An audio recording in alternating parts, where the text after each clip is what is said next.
All right.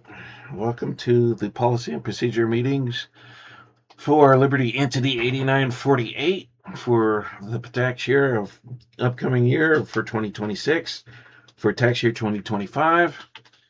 Um, let's kind of go ahead and get started. This shouldn't take horribly long.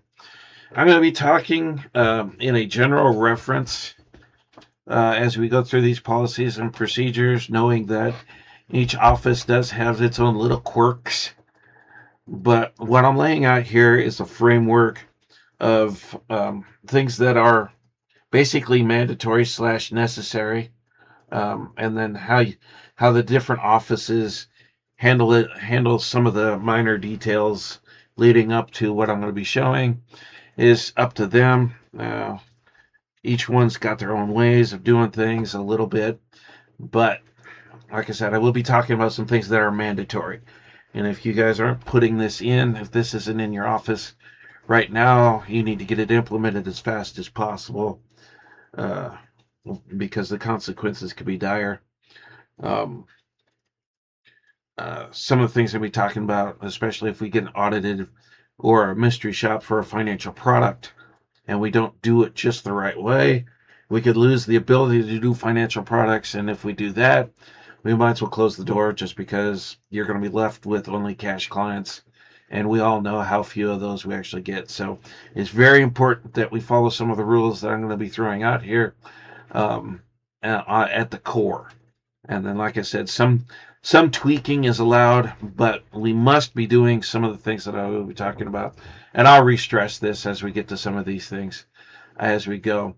But at the end of the day, my goal actually is that to be able to swap um, people from one store to another and be able to have them sit down and know exactly what is going to be done.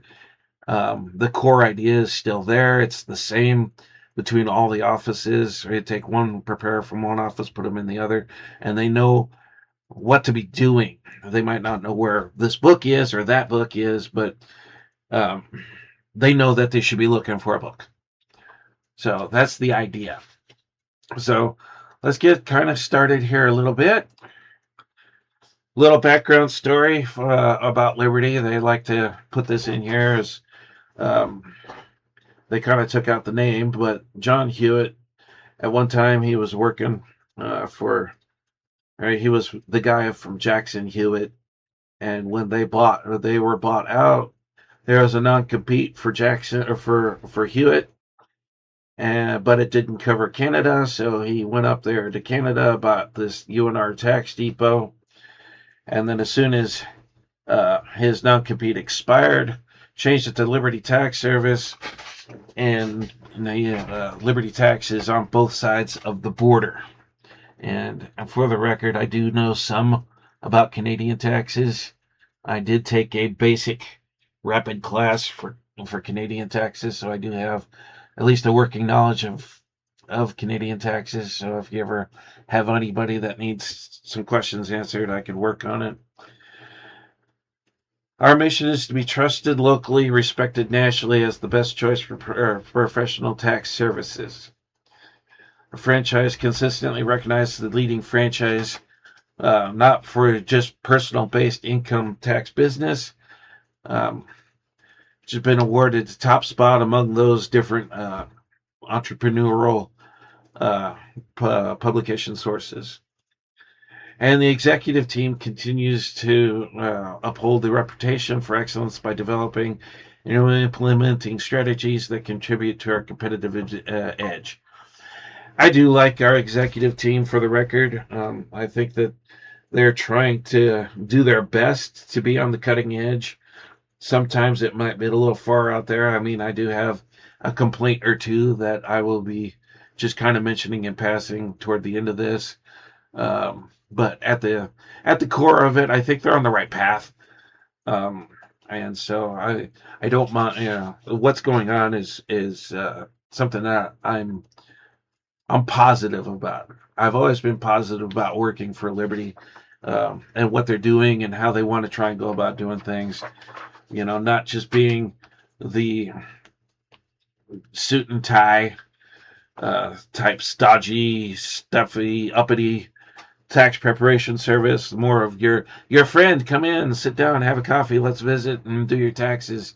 That personal touch. I think it goes a long way, especially in a setting as this, in times like this. I think that competitive edge is being your friend, your partner, your tax partner. If you have a question about taxes or you have a question about this, you call us before you do anything, and we'll either answer the question or steer you in the right way. And that's just something that I think that we should strive to attain.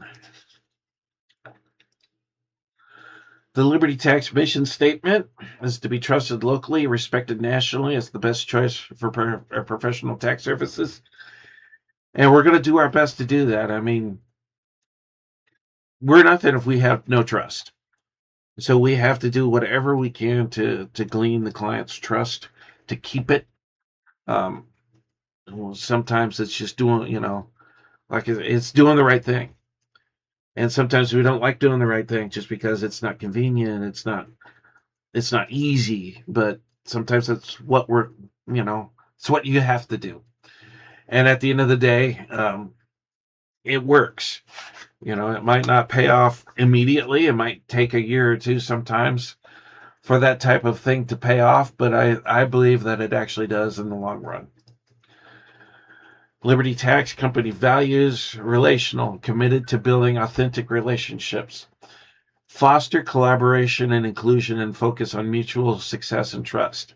That goes for the entity. Yeah, I mean, I wish Liberty Tax will, but I wish our entity a little better. Whether it's Fort Smith out there by themselves or whether it's the Pawnee and the Rock offices here in Wichita, we are not the competition to each other. That's not it. Brett gets paid no matter what. Well, no matter what, if it's the returns done at Rock, or the returns done at Pawnee, the returns done at Fort Smith, Brett still gets his. And at the end of the day, that's what we want. I don't, I'm not looking to steal from Rock. I'm not looking to steal from Fort Smith. I am looking to salvage from Stillwater. I'm looking to salvage what I can from Sapulpa still. I did manage to salvage a few clients. A little hard considering the distance, but there are a few that we've built that relationship with. They trust us and they're willing. Okay, well, we know you're in a different state, but you've done me well for all this time. And with the cloud, it's a lot easier to keep this going, and it's working. It's not big, huge numbers, but it's working. But at the end of the day, I'm not looking to steal from Rock. Rock shouldn't be looking to steal from us. Nobody should be looking to steal from Fort Smith. I'm looking to steal from the Liberty at 9th and West. I'm looking to steal from the Liberty on West Central. I'm looking to steal from H&R Block and Jackson Hewitt and all those other places. That's where we grow our base. At the end of the day, like I said, I don't care the 3 offices, Brett still gets paid, and at the end of the day, it's good for all of us. We want to be excellent. We strive for excellence in all we do. We take pride in the products and services we provide and go that extra mile. Yes, go that extra mile. Take that extra time you need to make the client feel at home, feel like you care. We have the products.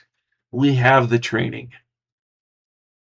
I don't know what else. We have the resources for you to ask, whether it be knowledge that you glean from training or talking to other people in your office or calling me up and asking me a question or submitting a support ticket to corporate. The resources are there. We have the products. We have the services. Go that extra mile to answer the client's question. Don't make things up as you go along. If you don't know, tell them you don't know. Give me a little bit. I'll get an answer for you. Or, let me call you back. Or, I can't get that answer for you just right now, but, give me a little bit of time. It might be tomorrow or something like that. But, take that time, give them the right answer go out of your way to make sure that you answer the questions correctly, because we're accountable. Clear sense of ownership. Your P10 is on that return.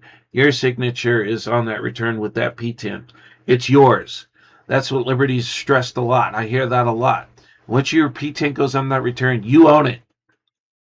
So if something bad happens, it blows back on you. So make sure that you're proud of what you're doing, the work that you're doing, how we conduct ourselves, how we do our business. Keep it to the highest standards of transparency, honesty, and fairness. Nothing shady. We're not doing anything shady. We're above the boards. We're to the letter as much as possible. And local, we want to impact our local communities. The people we help are not just our customers, they're the neighbors, and we're here to serve them. We're here to help them. And I believe that we do that, especially among our elderly. If we're just doing like a homestead return, we're not charging out for a big, huge basic return. We're doing the right thing just by helping them. And word gets out. And sometimes, it might be just more homestead returns. Well, I'll take it. It's a little bit, but sometimes that leads into, well, hey, the children, the adult children are coming in now, because we did their parents well, and they just wanted to try us out. That's where we can grow, is when we provide these auxiliary services. Sometimes, you know, somebody comes in and asks for, can I get a fax? Can I send a fax? Yeah, I'm not going to send them away. If we're a client, I'm going to do it for free. If they're not a client, I'm only charging $1 a page. I mean, they can't get that anyplace else. Copies, sure, yeah, come on in. Again, if you're a client, no problem. I'll do it for free. Yeah, if you're not a client, yeah, $1 a page. Again, you can't get that deal anyplace else, especially on the convenience. Just doing that, being there for them, and then that way they can come back. They'll think of us first when it's time for them to do their taxes.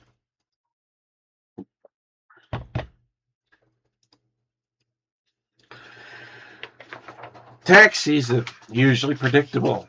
January starts off dead. Very slow. Maybe some holiday loans still coming in. Most people don't have their tax stuff. And it works its way up as people start getting their W-2s or getting their Schedule Cs wrapped up. And it keeps on going to a high point until the 5th Monday of the year, which I forgot to look at the calendar. 1, 2, 3, 4, which will be February 2nd. Will be the 5th Monday of the year. That should be the busiest day of the year. And then after that, it should start going down a little bit. March is pretty dead. We all know that. And then around April 1st, things start picking up again until the end of the tax season. We've been fortunate, I think, that we've been able to flatten that curve, that peak in that valley just a little bit. We've been able to bring up the valley over the years. We're steadier throughout the year, the tax season, which is a good thing. I do enjoy that. It helps on the schedule for us. But our January, let's just look at it from the point of view of the different months that through our tax season. Warm up and kick off the early season. We start in January. We have some clients that have already contacted us wanting to get their taxes done. They had their W-2. Okay. I take that back. They thought they had their W-2, and it turned out to be an estimated W-2, but the company didn't really tell them that. So it was rather inconvenient. But they were ready. They thought they were ready, and they wanted to be January 2nd, man. Get in the door, get their taxes done. Well, great. And if you can, that's great. Clients begin to reach out. They're anxious to get their money, pay for Christmas, especially. Most taxpayers, however, are still waiting on forms. And the forms themselves aren't due until January 31st. Plus, the IRS doesn't open to accept returns until mid to late January. I've not heard anything specific at this time about any delays. I wouldn't be surprised if there was some, given the shutdown of last fall. But the IRS at that time during the shutdown had said that they were still planning on to being on time in their world. So we'll see. But at this time, I have no evidence to the contrary. So, in my mind, I'm thinking that they'll start doing. I mean, they do hub testing throughout January, but I think they'll get really serious um, around the 16th. Maybe gearing to be open on the 20th. So we'll see. So as we wait for this glut to come, we want to refresh. We want to refine our knowledge and skills to ramp up for tax season. Watch the basic class if you've never watched one before. I've got it uploaded to this channel. Watch a rapid class. I've updated for this year. I tried to use some of the numbers as I knew that they were updated as I went through. Take some time, watch some webinars. Take the EITC training that the IRS offers for 1 CE credit. It only helps you if the IRS wants to really question some of your work, and they can look up and see your P10 actually has passed this year's version, which is always the same version, but this year's version of the EITC tax credit training. You might get a little bit more leeway because you did pass the training. The IRS is actually big on that. Did you keep up to date? As far as they could tell. Reaching out to clients, answer questions, schedule appointments. Somebody that needs an appointment or somebody that comes to your mind, hey, reach out to them. See if you can't get something scheduled. Then we get into February. It's the early peak. Tax season rush is more pronounced in February. The office is often hectic as we had taxpayers scrambling to gather documents, ask questions, and actually get their filing done. Remember still that tax returns that have earned income credit, child tax credit on them are held until the middle of February before they're processed. Just to make sure that the documentation, give us time to get the documentation in. There's no advantage for a taxpayer to come in the middle of January looking to get EIC just based on their children, looking to get a child tax credit based on their children. It's going to hold. And obviously, that's where the advances come through. Tactics for surviving this peak: set priorities, minimize unnecessary work, just keep a schedule. What returns need to be done, which ones are the more priority, which ones have been sitting there the longest. Keep track of that. Minimize unnecessary work. Hey, if we need to clean the office, we need to keep it tidy, but now's not the time to shampoo the carpet. Or a vacuum cleaner will do just as well. Practice self-care, stress management techniques. Don't feel it's on you to do everything. I've never stressed on getting returns done in a hurry. I've always stressed on getting returns done correctly. And if it takes you a little bit more time, it takes you a little bit more time.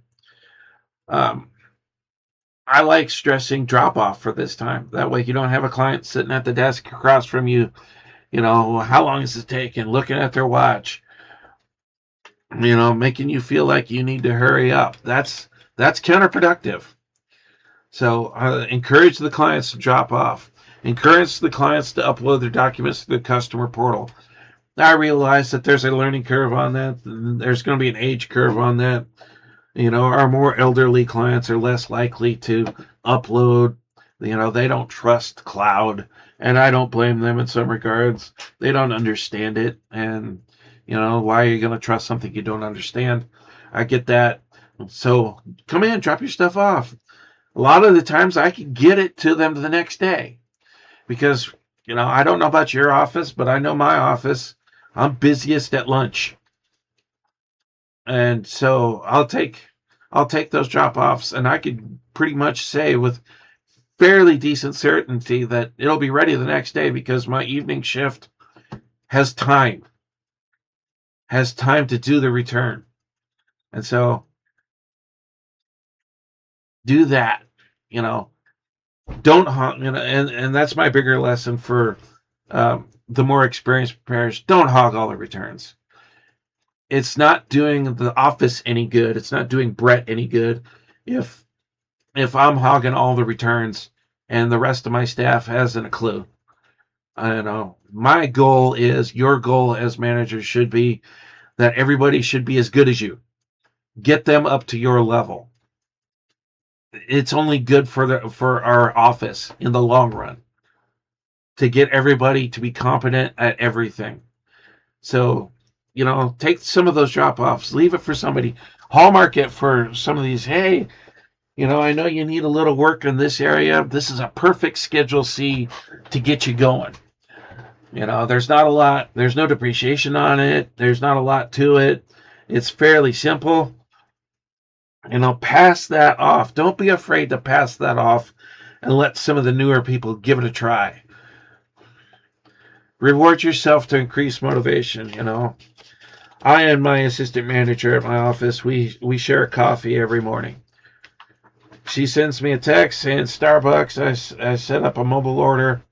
She stops by, picks up hers, picks up mine, brings in the office, and we visit for a little bit to get caught up on what happened during my shift or during her shift, just so we know, both of us are up to date on what's going on. And I think that really helps keep it low key in our office. We're laid back, and that's because we have open lines of communication. She knows that she could talk to me about anything. I know I could talk to her about anything. I try to impress to the staff that you can talk to me about anything. I'm not all business. You want to talk about baseball? Because I know I have some baseball fans. Linda in my office is a big Cubs fan, and I like to give her some static about that sometimes, just because, well, it's the Cubs, or share recipes. I don't care. I mean, I like a good recipe. I'm the cook at my house, so you got something good, share it with me, man. But that's how to reward yourself. Take that stress break. Visit with your staff as nobody's in the office at the moment. Maybe you stop doing a return for just a little bit and talk to the other people in the office. Hey, how you doing? What's going on? Anything big going on in your life? The grandkids have anything? Your children got a baseball game coming up or something like that? Just be there for each other. There should be really no secrets about the taxes, the day-to-day operation of our office. It should be a pretty much open book, and everybody should feel included. We're on to March, balancing their strategy, because the more complicated returns come in, we get the bigger Schedule C's. We get the start of Schedule A's, and some of the Schedule A's can be very intensive. I've got one. Her Schedule A is usually over $100,000 because of medical expenses. That's not going to be something I'm going to do in 20 minutes, and I know it. And I have her scheduled, or she'll call up and make an appointment. Hey, I need to see. I'm going to drop off my stuff. Well, great, no problem. Give me a few days, I'll get it back to you. I'm not working on getting it back as fast as possible, because that's not this client. She doesn't want fast. She wants good. And when we get into March, late February, March, April, they don't want fast. I mean, fast is nice, but that's not their priority. They want good. They want it correct. They want it accurate. They don't want to see any letters from the IRS in a couple of months. So take your time with these. Take as much time as you need. If you're in over your head, talk to somebody else. Pass it to somebody else if you have to. I don't mind doing it. Brett does have an understanding with me on that. Hey, if somebody's going over their head, I can come into the return, no matter which office that you're at, and I can help you. I can do it for you if you need to. I don't mind.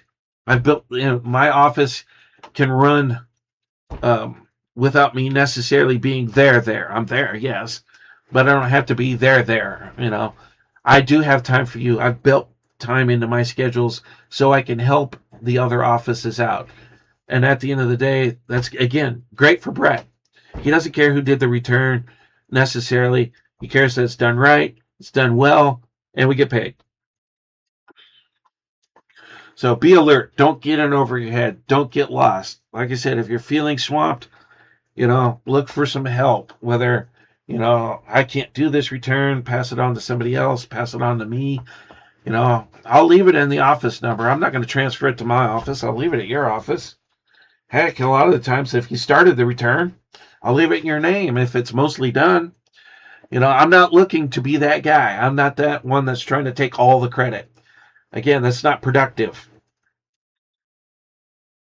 It's counterproductive for the entire office. Talk to everyone you know. Get them in the door. If you hear people just, you're standing in line at the cash register at some store and they have some questions, they're talking about taxes, don't be afraid to say, hey, I work at Liberty. I have some training in this matter. I can help you out. Why don't you stop by my office? I can take your name and number right now and I can book an appointment with you. And you can stop by and we can talk about it. Call and follow up to collect missing documents. Basically work the whole drawer. If you haven't gone through the whole drawer this week, it might be time to go through the holes and send them a text, give them a phone call, send them an email. Hey, remember, you're not done yet. We still need this, we still need that. And that's important. I'll come back to this one a little bit. Follow up on referrals. Liberty's big on that. Hit up some of your clients that had a good time with you, that trust you. Say, hey, I could get you a send a friend if you have some refer some people to me. I can get you $50 cash money. So do follow up. Do ask for the referrals. And then we're into April. Last couple of weeks, we know it's hectic. Taxpayers are coming in to scramble. Oh my God. They didn't even think about their taxes until the calendar said April. And that happens a lot. And, it's just the way it's always going to be. You're going to have the procrastinators, and a lot of the times these are people that owe. I knew I was going to owe. Well, what good, it's frustrating on our end because we know it didn't matter. Whether you came in January and owed or you come in April and owed, still due on April 15th. The payment. I could file your taxes in January. The payment you owe isn't due until April. But at least you knew exactly how much you owed. But, that's the way it is. These people come in, I knew I owed. I just didn't want to deal with it. Well, yeah, you're still within the deadline, hopefully. Because some have procrastinated too long and we can only file extensions. They lost paperwork. Oh, yeah, I remembered. I had that 1095. Hey, now where did it go? I can't remember where it is. And they have to go back home and they spend the next day and a half looking for it. Or, the missing 1099R or something like that. Oh, they accidentally threw it away. And so they have to go through some hoops to get another copy of it. And we're going to file. So be organized and focused. This is not the time to drop the ball. This is a marathon. So make sure that you keep yourself paced as best you can. The office hours might extend toward April. Be open a little bit later. Our whole theory at Liberty has always been, if there's somebody in the office, we ain't closed yet. So we're not closed until the last person actually walks out the door. Then we're closed. So even though that it might say 7 o'clock, 8 o'clock, 9 o'clock, that's only a suggestion. And if we have people coming in, people sitting in the lobby, we're not kicking them out. Hey, We're here to help you. We'll get it taken care of.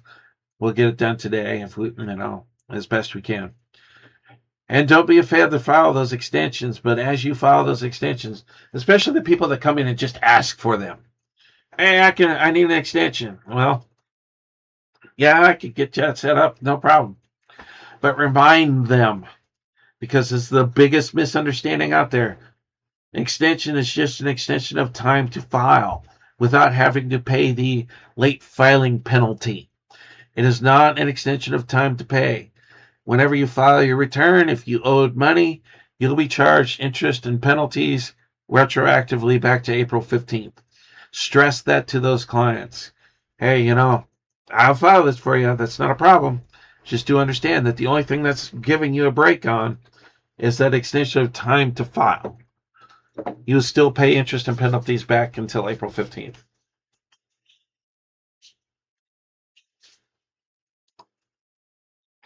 So customer characteristics, I've kind of hinted at this a little bit as I went along. We have our early season client. These are our January, February people. They want money. They want it now.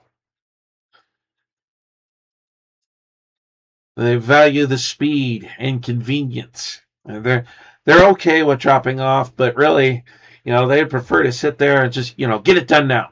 Let's just get this done, get it over with. I want my money. They want the advance. They want the loans. They don't care about the details. Yes, we're still going to go over the return with them, but if they shake me off, they wave me off, I'm not going to stress over it. I offered. And if they say, I don't care, great, move on to the next part of your wrap up. But always offer an explanation of the return to your client. And one of these days I might actually record, a mock wrap up. Because although I won't say that mine's the best way, because things work for different people, but at least it's a template of a decent way of doing it, an idea of what you should be saying, what you could skip maybe, what you can't skip, or at least offer to explain. And then if you're told, no, I don't care, we have those clients out there. They understand that there's earned income credit. They couldn't care less about the details on it. Just tell me how much my refund is, and I'll be on my way. These clients typically have lower income, but they typically have refundable credits. This is now a place where you're going to find a lot of Schedule A stuff. So, we're not worried about keeping up on the Schedule A. If, again, I've said this in my tax school, and I'll say it again. If they bring in receipts for Schedule A, plug it in. Worst thing happens is that it took you a couple of minutes. Fusion's going to ignore it. No problem. But at least they saw that you valued their effort to bring in paper. I don't want to discourage them not to bring in paper because, hey, maybe next year, who knows? They might qualify for something. You just never know. So don't want to break that habit. If they bring in paper, I look at all of it. I make sure I look at all of it. Because they took the time, they thought it was important enough to bring in, I'm going to make sure it's important enough for me to look at. Because I want to encourage that. The last thing I hate saying is, hey, where's this at? Oh, I left it at home. I didn't think you needed it. I'd rather have too much information than not enough. And I'm going to stress that to my clients. And like I said, if they brought in paper, I'm going to look at it. Late season clients, they come in March, April. Information driven. Values expertise and accuracy. Again, they don't necessarily care how fast you get it done. They want it done right. They want to feel like you knew exactly what you were doing. If they ask you a question, you were there with an answer that was good and immediate, or they even respect you for saying, hey, not my strong suit. Let me go ask somebody else, and I'll get back to you as soon as I can. They'll respect that, because at the end of the day, while they want the expertise, they want the accuracy most. I want as much money as you could possibly get me, or as low as money as I have to pay. I just want to feel like I got value. I didn't do anything more or less than what I should have gotten. They're usually a little higher average income.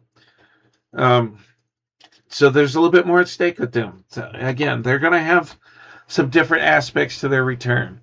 You still might get a Schedule C. This is when you start getting your Schedule E's. These are when typically when your landlords start coming in too. Again, for managers or people with more experience, if you got a Schedule E that walks in and it's just got one property on it and it's a carryover from last year, look at giving it to some of your other less experienced preparers, especially on drop-offs. Let them go through it. It's our job as managers to train. It's our job as managers to grow our staff. It does me no good for me to know everything and the rest of the staff to know nothing because I have no idea. Maybe I get hit by a train tomorrow. Well, that doesn't help Brett out if I can't go in anymore and nobody else knows how to do stuff. Make sure that your staff, that you're bringing them along. We have to. We just have to. So when we're filing a tax return, we have different types of doing things.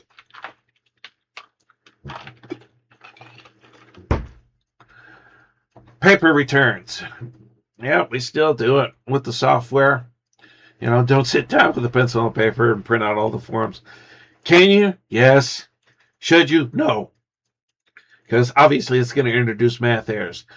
As much as some people may hate computers, the one thing the computer won't do is give you a math error.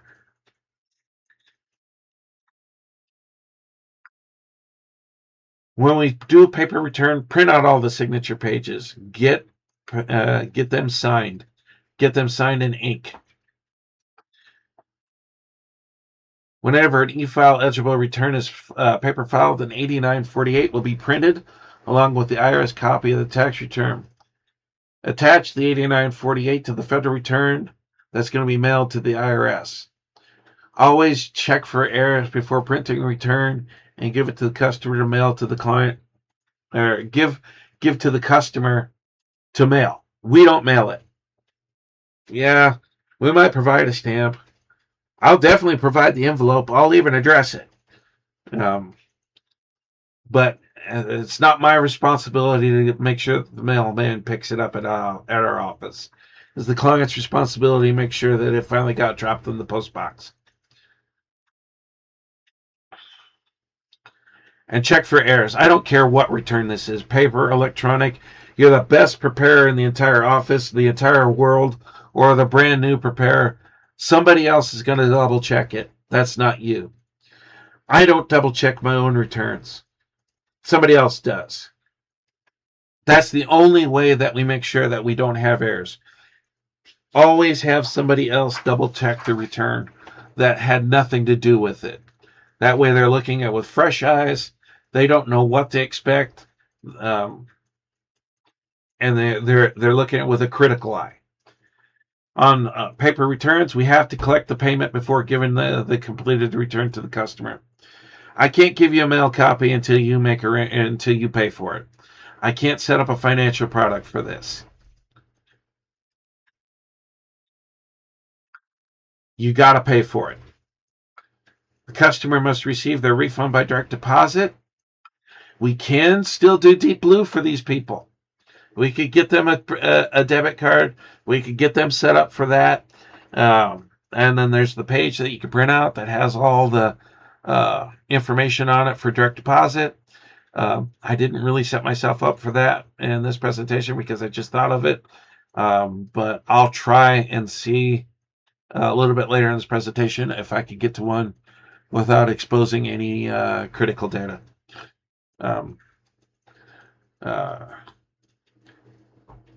Sometime at the end of the day, the IRS at one time had come out and said, or the government actually, not the IRS, but the federal government in general came out and said, well, we're going to stop paper checks. And then they walked it back a little bit. Paper checks are still available. It's not their first choice. But like it says, 6 or more weeks to process. Stress the more. 6 weeks is their best guess, understated. One of the things about Liberty that they used to say under some of the older constructs is under promise, over deliver. Give them the worst case scenario on the promises.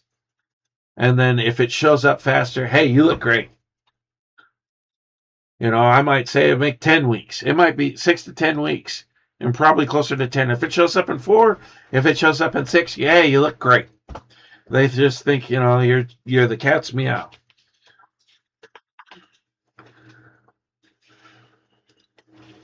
Electronic filing is the other type of return. Still prepare it by putting into the software. Print all the signature pages because the clients have to have a copy of it. Payments must be made by the customer before the return is processed. This can be set up either with cash, credit card, check, or with the return itself. They can make an arrangement. We know, we'll cover that in a little bit, about the different financial products. To do that, they must receive their refund by direct deposit. Those without bank accounts can apply for Deep Blue or use a prepaid debit card. There may only exceptions where electronic delivery is not possible, but these cases are rare.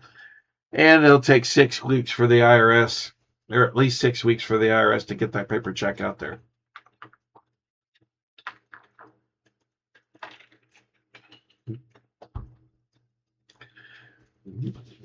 That's here. Current year returns in the past 2 years are open for electronic filing. Anything, so it's here. 25 is the current year, and you could electronically file a 24 and a 23. If you need to do a 22, you're going to have to paper file it. So the different types of financial products that we're going to offer. This is the refund transfer. The fees are removed from the refund. You use your refund to help pay for the fees. And you can have this money coming back at you in different ways. You could have it to load it onto a Deep Blue card. I believe in this product nowadays. Back when it was a NetSpend card, I wasn't the biggest fan. But this Deep Blue, it's a bankable product. It's set up just like any regular bank account at the end of the day.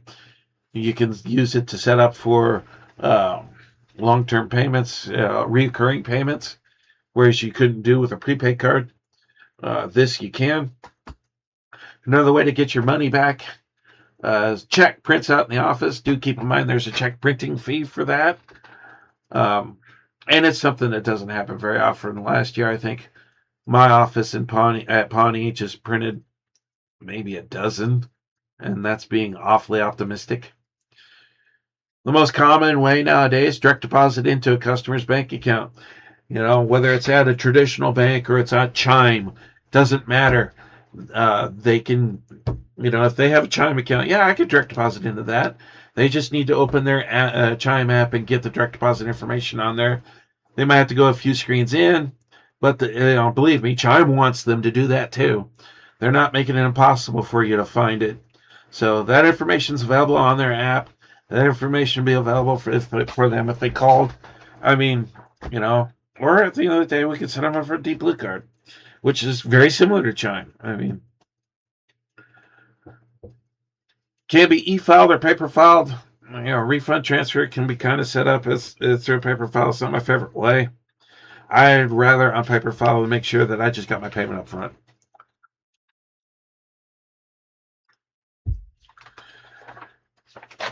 All right, so some of the financial products that we're going to talk about, some of the requirements here.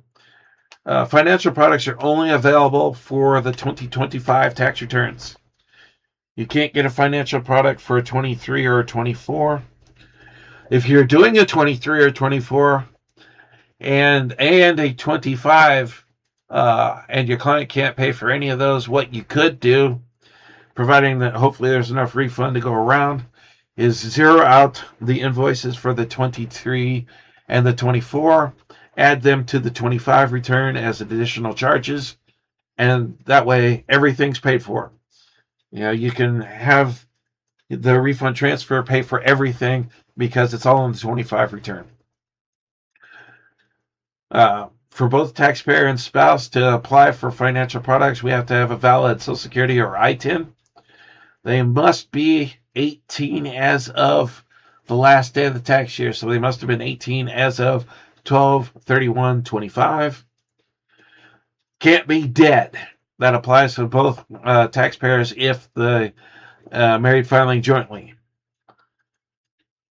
Must have a physical address. We can't use P.O. boxes for financial products. We have to actually have their address of where they're living at. It must be the United States. We must have some sort of primary phone number. The phone number and the address, stressing that, cannot, will never be the address or phone of the office or you. Don't offer that services. That's illegal. If Liberty found out about it, again, we could lose our ability to do refund transfers. And like I said, if we can't do refund transfers, might as well lock the door. They must also have an unexpired government-issued ID. Hopefully, it's a driver's license or a state-issued photo ID. There are some other options. Green card, passport, but it gets a little bit more difficult as you keep on going down the list. And again, the easiest is that government issued ID that's unexpired. I don't care if it's the paper one that the driver's license office just issued, as your temporary one until the real one shows up in the mail. That's good. That paper copy is good. It's a government issued ID. It has an expiration date on it. It has an issue date on it. That's all you need. It has a ID number on it too. That's what you need. And you also need a signed 7216, allowing the bank to have access to information on the tax return and to be able to do a few things for the client. Some of the financial products that's still being offered: the holiday advance, as long as you're listening to this before January 17th. Holiday advance is still offered. It's still available. It allows the clients to get a loan of up to $1,200 based on their estimated tax refund by using paycheck stubs or some other verifiable income. If they could do Schedule C's, if I could send in a copy of their ledger or Schedule C worksheet, that's good. It gives them at least something to look at, decide whether or not they want to issue a refund on that. Keeping in mind that finance charges of $35.96 apply to approved customers. This product is available at all our offices. Like I said, it goes to the 17th of January. The loans can range from anywhere between $200 to $1,200 at $200, $300, $400, $500, $750, and $1,200 increments. And you can apply for the biggest one you want. Like I said, if they say you're eligible to apply for $1,200, you can go ahead and apply for it. And if they, with the knowledge, and say this to your clients, as you're making these choices, that we can apply for $1,200, but the bank could decide to go for a lower number. I'll apply for 12, the bank approves 3. Well, at least you got approved. But I've already set that in their mind before I even did this. I'll click the 12 because you told me to, but do keep in mind it's up at the bank at the end of the day to decide exactly what they're going to loan out, and they could choose a lower number. That way, when they do choose the lower number, my client is not blindsided. Well, you said this could happen. It's not as much as I want, but at least it's better than nothing. You don't have to be the Liberty customer from last year to apply for a holiday advance. At 1 year, once when we first started doing a holiday advance, that was a requirement. You had to be a Liberty client back in the day. But now you can be a new client.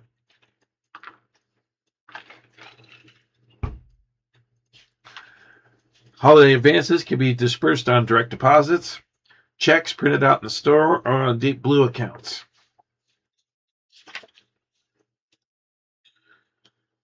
Continuing on financial products, we're into stuff that the return's done. These are the options that are available. We have the Easy Advance. It's an optional. Again, we don't, the client has to want to do it. We're not pressuring this. If we pressure it, and Liberty does send out mystery shoppers, we can't pressure people into any product. We present it with no pressure. You can apply for an easy advance. They'll give you a refund-related loan of anywhere between $500 to $6,250, depending on what you're getting back in a return. Let's see here. This is a loan that's secured by your refund.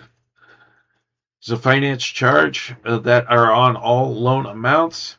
There's also a fee to the franchisee, Brett.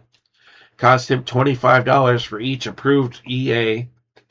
Customer can choose the e-file with their fees paid up front. They can pay for their entire thing and still apply for a loan. You don't see that. I don't think I've ever seen that, but it's an option. Or they can use their refund to pay for their fees and the loan. Fees paid are from the refund. They're also subject to account handling fee. Remember the disbursement methods for an easy advance. Have a check. Again, remember the check printing fee. You set up for a direct deposit or a Deep Blue debit card. Something that's available that's maybe a little bit better for some of the clients. The Easy 100 is an optional tax refund of just $100. EA is not a refund option. It's a loan, again, that will be paid off with your refund. Customers can apply for the Easy Advance and the Easy 100, but if the Easy Advance, I say Easy Advance, it's an early advance, but they can only get one. You can apply for both, but you can only get one of them. So if they get the Easy or the early advance, they won't get the Easy 100. But the advantage of applying for both is that if they get shot down for the Easy Advance or the early advance, they could still be eligible to get the Easy 100. Hey, you might have been asking for $1,000 advance, but the bank shot you down for whatever reason. The explanation's in the mail. But you qualified for the Easy 100 still because we applied for that. There's no extra fees, so that's a positive. And it's still paid back by your refund. One thing I didn't mention, and it wasn't in there, the Easy Advance ends last day of February. I mentioned that because I was reminded here the Easy 100 runs through the entire tax season. So you can apply, if you have a tax client now that's ready to file their return, they can apply for the early advance, the Easy 100. But after March 1st, all they could do is do the Easy 100 if they want to do anything. Not the worst. I mean, there's no extra charge for it. Again, if you do the Easy 100, your disbursement options are checks. And remember, fees will apply. Direct deposit or Deep Blue debit. And the last thing on financial products is just the refund transfer. You're not really strapped for cash. You can't pay for the refund, or you can't pay for your return out of pocket. Go ahead and have your return pay for your refund pay for the return.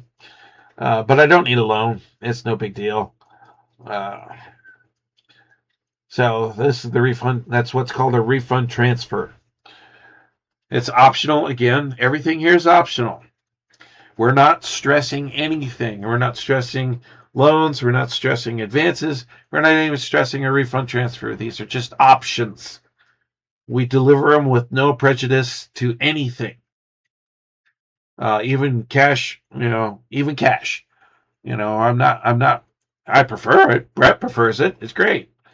But at the end of the day, it's up to us to make sure that we deliver everything evenly.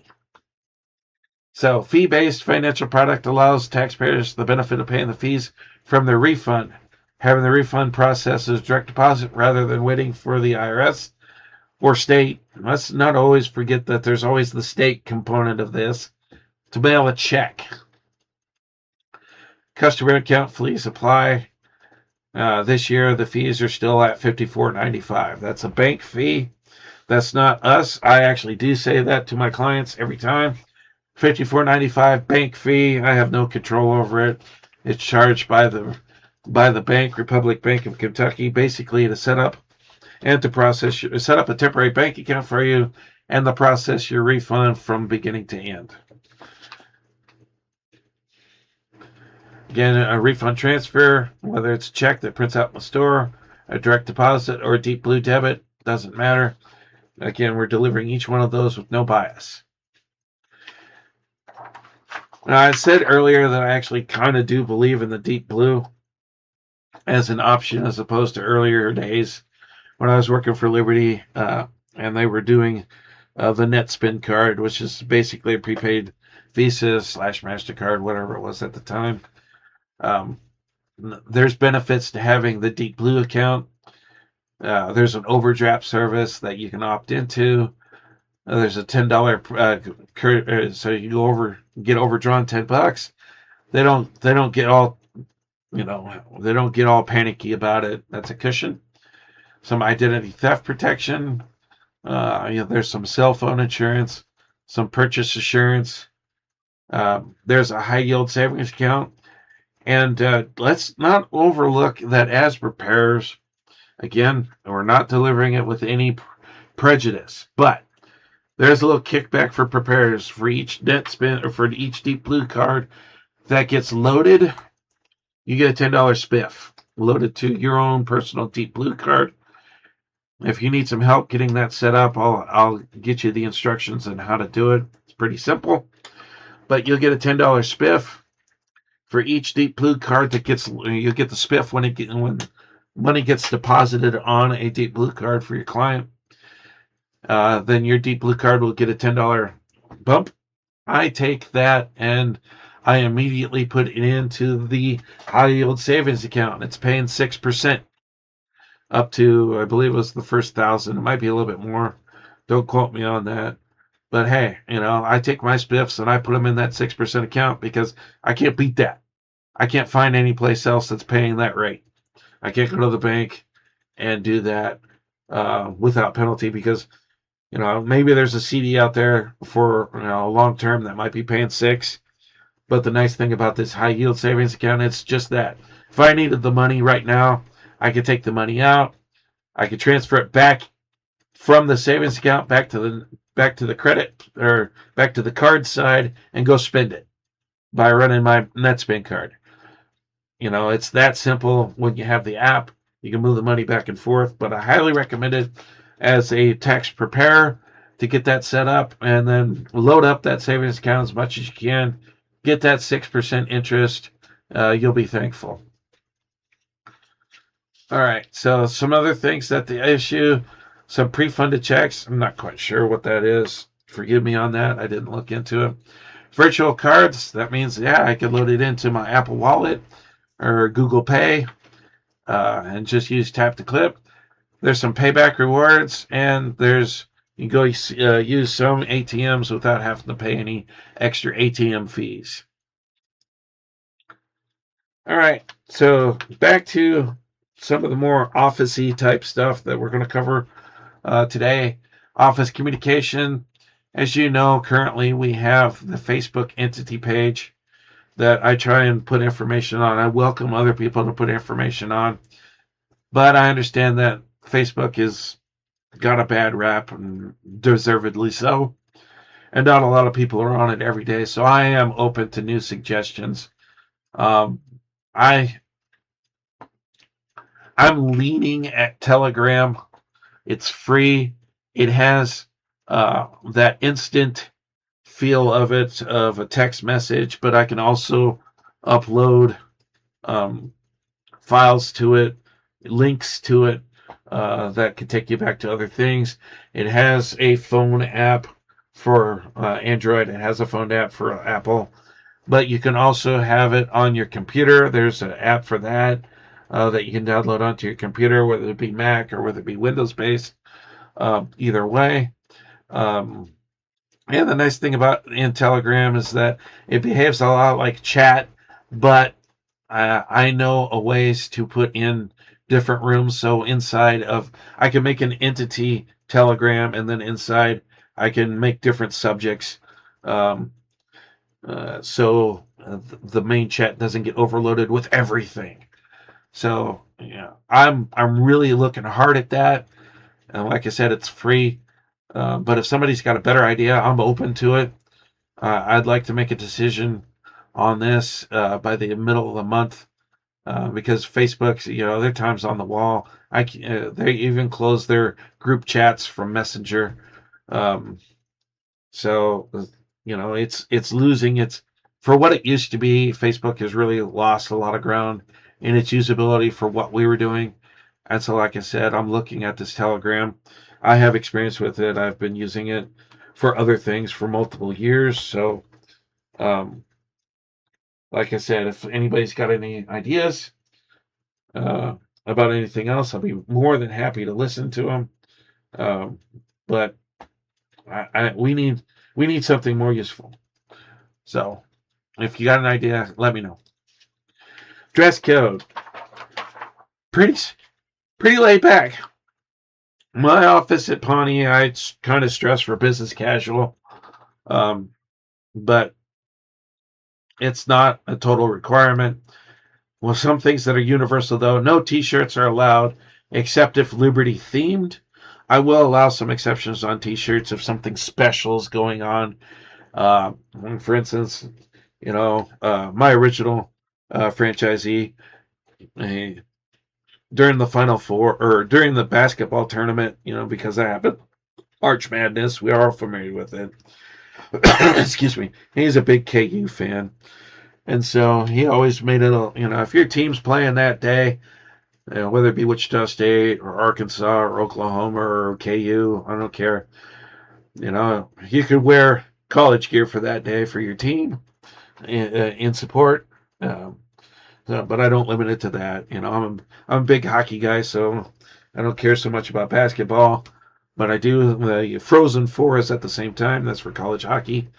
So I'd wear Minnesota gear for the University of Minnesota. If my Shockers are doing good in basketball, I'd represent, of course. But you never know. So no T-shirts unless specifically excluded. Run that by your office supervisor before you do anything. Jeans are allowed. Just keep them clean. Keep them neat. No holes. Also, this is a family environment. No plunging necklines. Just no see-through stuff. Obviously, use your judgment. I shouldn't have to really say anything about this. Just you're in business. Try and look presentable, as best you can. I realize that some people are on a budget. I do. Um, so do the best you can. If you need some Liberty themed stuff, hey, let me know. I've got a link uh, that you can go order some stuff, or I could order it for you, or that worked for the Wichita people, Fort Smith people. I can send you the link and you can get something set up. So we'll do the best we can. So just let me know if you need something. I can get you that link if you need it. But like I said, what's in your closet should work. Just keep it away from the t-shirts and the holy jeans. Clean desk policy. So first and foremost, when we have our clients get in, don't sit down and bury your nose on the computer immediately.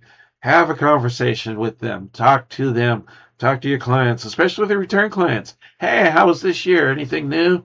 You know, do you have a new kid? Do you have grandkid? Did you get a new dog, new car? Talk about that stuff. I'm listening because I want to know if there's anything that they're overlooking. I didn't know I could write off this. Car loan this year. How much interest did you pay on a car loan for an American-made car, an American-assembled car? It could be Honda. Just had to be Honda America. But how much? Or did you get one? Did you pay an interest on it? You pay cash for it? You know, Visit with your clients. See if you can help them out with some information that they didn't know. Offer them a beverage. Offer them a snack. And it says as you ask them back to your area. I prefer to do that when they walk in the door if I possibly can, especially if they're going to wait for a little bit. Hey, can we get you a snack real quick? Can we get you a beverage? And I'll be done. And just a little bit. Make your wait comfortable as possible. But as far as we're concerned, don't eat in front of the client. Yes, we eat. Obviously we're going to have to eat. Got to keep our strength up, keep the shakes away, keep a clear head.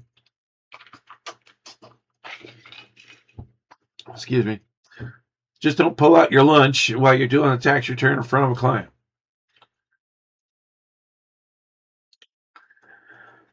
I realize today that cell phones are a necessary evil in some regards. Originally it says put your cell phone away. I changed that because, a lot of us have children that we need to keep tabs on. We have elderly parents that we need to keep tabs on. We want to know if the text is sent to us that we can see it immediately. So I just put your phone down. I don't care if you can see the screen. I mean, that's the idea. But I understand that sometimes there's going to be emergencies. And I'd hate to think that something bad happened just because you put your phone away and you didn't see it. You had it on silent. You just didn't notice it. So, we're making concessions to that. So just don't be on your cell phone in front of the client. Or if you absolutely have to respond to a text, take a phone call, apologize to your client before doing anything. I'm sorry I have to take this. I'm sorry I have to respond to this. And never, ever, ever, ever, ever, ever, ever, ever, ever have other clients' files out at your desk when you're working with a client. The only client files that should be on your desk are the ones that you're working with. The ones that are sitting across from you right now. Everything else is in the back room. Whether it's in waiting for double checks, whether it's on hold, whatever. It's in its appropriate place in the back room for you to go back to later or whatever needs to be done next for it. It's not sitting in some stack on the corner of your desk waiting for you to have a chance to get up and go to the back room. You need to stretch your legs. Go to the back room and put that thing away. 30 seconds. That's all it's going to take. And you're not going to tick your client off that they had to wait another 30 seconds in the waiting area when they see that you put the client's stuff away, because then they see that you're going to behave like that with their information. You've impressed them. It's not a waste of time. It's an investment. Take that time. Go put it away.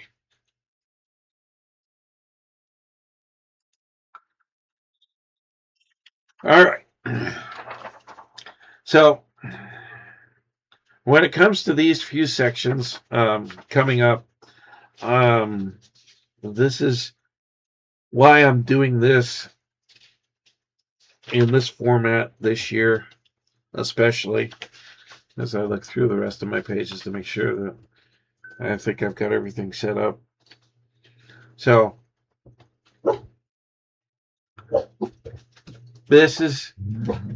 I'm hoping that we have a basic knowledge of what we're going to talk about. I'm hoping that I can give you guys some tips of some things that you might have heard about but couldn't find, or hey, that's new to me.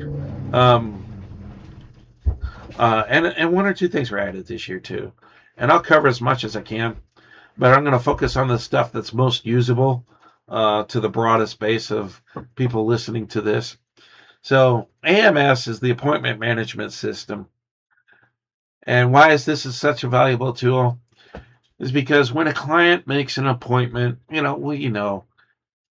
always going to be something came up and you're going to have a no-show. But usually when a client makes an appointment, they're going to be there, or at least contact you later and say, hey, I know I have a 2:00 appointment with Shannon this afternoon. Can't make it, man. Kid's sick. Just don't want to haul him to the office. I understand. Hey, can you drop off your stuff maybe? or not. Make a different appointment. We can easily transfer appointments to a different time slot. That's no big deal. Just we want to get them into the system, get their information into the system, make an appointment because they call it client stickiness. And it's a good aspect. It's an old marketing term. I have a minor in marketing from back in the day. Once you get them in, a lot of people, unless you tick them off, they're not looking to leave. They're looking to stay with you unless somebody presents something better to them. So how do you ask for them? Even if somebody just calls up, hey, I have some questions about a SSA 1099. Can you answer them over the phone? I'll do my best, but I'm not going to answer. I'm not going to answer everything because there's going to be a point where I'm going to need more information than what you are willing to provide over the phone. Hey, how about I set an appointment with you? You come in, we talk about this some more. I might even be looking to get a tax return out of it. I might be looking at just to have them come in the door, answer the questions sitting at the desk, and see where it goes from there. Just because I made an appointment doesn't necessarily mean that I'm going to actually take the time to do a return. I mean, if I get one, great. That's the idea. But if you're just coming to get questions answered, I'm here for you. We're here for you. That's how we build the business. That's how we build a reputation. Because they go back to their bridge, their pitch player. They go back to the senior center or what have you, and say, hey, I went down to Liberty, man, and all I had some questions. He answered every one that I had. It sounded smart. Didn't charge me anything for sitting down. We don't have a sit down fee like some other places do. So um, you might want to confirm appointments, especially if you see somebody on the book that you have that is a guy that he blows you off at the last minute. Call him up a little earlier. See if you can salvage the time, or if nothing else, get it moved so you can open up your time today. What to do with a missed appointment? Again, you might reach out to him. Hey, didn't see you today. Kind of what happened? Do we need to make another appointment? Clients, how do they set them? Well, I'm going to tell you right now. I've got this one somewhat set up, although I don't have it primed. Give me a second here as I change sources.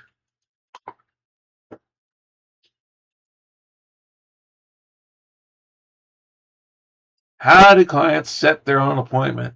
It is through the libertytax.com website. That's the retail part of it. www.libertytax.com. They would come to that would bring them to the homepage, which I've kind of bypassed already. And on the homepage, there's a place to search for Liberty. They type in their zip code. So I typed in 67213, which is the zip code that the Pawnee office is actually in, and you can see that it's returned all the offices here in Wichita in distance order to the 67213 area code, and so therefore I can see that my office, here's our Rock Road office, if I want to make an appointment there as a client on the website itself, they can make their own appointment. By clicking their appointment, that is going to open up a grid where they can select some times. So like my first appointment apparently today is 3 o'clock this afternoon. I'm booked up until then, or they can go even farther out. So this is where the client can make their own appointment, or since I already have them on the phone, let's do that. Let's get your appointment set. So here we are. We're at the appointment screen. Make sure that we're on the right office. If you have access to multiple offices, make sure you drop down and make an appointment for the correct office. And so, okay, I got a client. I'm gonna make an appointment for him. And so here's my client. I'm a doofus. And I didn't type it right.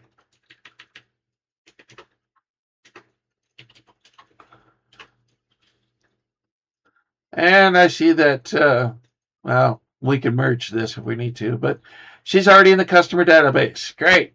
So I click on her. That brings up her information.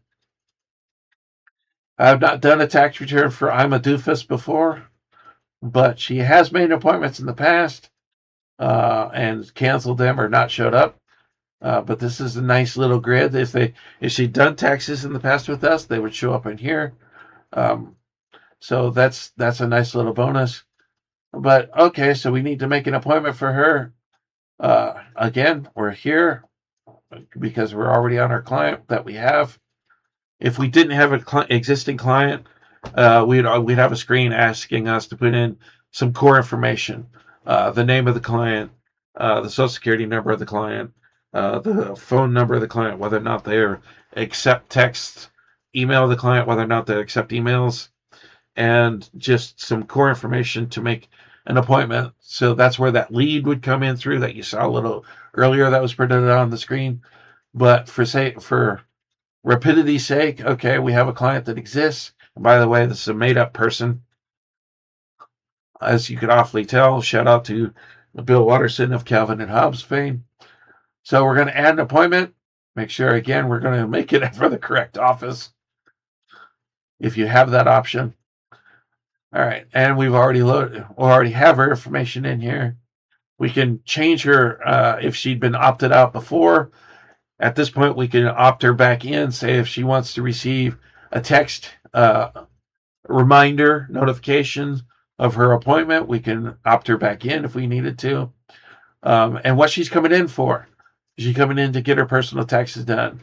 Or is she coming in for bookkeeping? Is she coming in for payroll? Well, we're not doing payroll, but maybe she has business tax return. We can handle that. She's starting. Is she coming in to sign? Is she coming in to pick up a check? Or is she just coming in to drop off stuff? All right.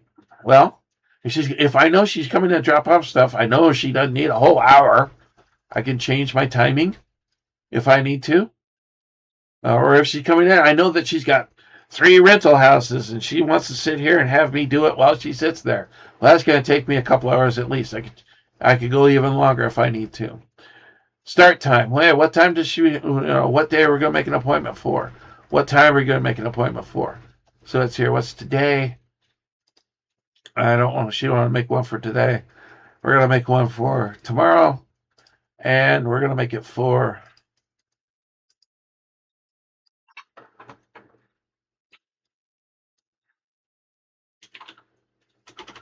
I'm going to make it for 9 a.m.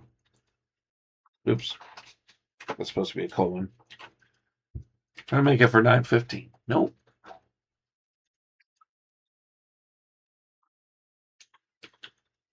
There we go. And if we didn't know what time's available, we could go up here and we could choose select a time. And so, okay, well, 9:15. And there we go again. It's preloaded because we hit select time. But it did reset a little bit, so we'll go back and say start my return. And we're going to save it. Now we can see up here on our client, we have I'm a Doofus. She's scheduled for 9:15. But also, if we go back and look at our appointments, and there she is right there. So we have that time blocked off, and she's going to come in and set an appointment. So let's see if we can go back. So I'm going to keep that up there. So that's how you set an appointment in AMS. Let me go back to my source here. So that's AMS in a nutshell. We're going to come back to some other apps, Fusion / or website stuff. So now we're going to come back to some of that. So let's talk about wrapping up client for the year. This is something that's very important. Very important. We've run some of the things that we've heard about that need to be clarified. We ran them past support in financial products, got some official answers. And so we must be doing these things right here. Client comes in, they're going to pick up a check. We called them, they got a text. Because once we print out a check in online check printing, That generates a text if they've opted in that a check is ready for you to come pick up. So, and we still try and call them or at least text. Again, if they've opted into texting. And I'll get back to that part and coming up. So they come in, they say, I'm here to pick up a check. I need a photo ID. Must be unexpired. Must be a government issued ID. Again, paper copy's okay. Passport's okay. Just something official that you just didn't make up on your printer at home. Verify the client info between the check envelope and the client. The way I do this is that I take their photo ID and I go back to the file cabinet to pull out the client packet. And as I'm walking back up to them in the office, can you verify the last part of your social? Because that's right there on the envelope. If they give me the last four of the social, then I verified it because I verified their name. I have their photo ID in my hand. I verified that, again, I've got the right John Smith because they gave me the right last four of the social security number. And then we go to, and I've copied and pasted this. This wasn't in the original presentation, but this is something that's very important. If Liberty comes in and does a financial audit, they will look for this, a 3-ring binder that has this grid in it where we filled out the check log, the customer's name, the ID that you used, whether it's a driver's license, whether it was a state-issued ID, the expiration date of the ID, the check number that you're handing out, the date that all this is going down, have the client sign that they picked it up. And this is where the person who's handing out the check signs. I'm fine with initials on that. They were fine with initials on that. But if you want to put your whole signature in there, be my guest. So, and it's probably preferred. I don't know. Probably the better way of doing it. So, fill that out, sign this. This must be in your office. If you don't have one, I'll get with me. I'll get you this grid. It took some digging for me here. One of the things they've changed is I got away from the old Liberty website into this link, and I hate it. I'm straightforward with you. Whereas I could have found this document in 5 minutes last year, it took me 2 hours to find it this year. Learning curve. Let's hope it gets better. Client envelope, which we're going to come back to or have an example coming up here in a second. Also, we're signing on the client. The client is signing the envelope. We're signing the envelope that they picked it up and the day that it happened. We'll get back to that detail here in a second. And then hand client the check, the whole check attached to the stub. We cannot disattach them. They must be attached completely. We can't take them apart. That's the client's job to take them apart. If there's any discrepancy of what they were expecting for a refund, say like they had a recapture, but there was still money left over, the client was still able to get their refund.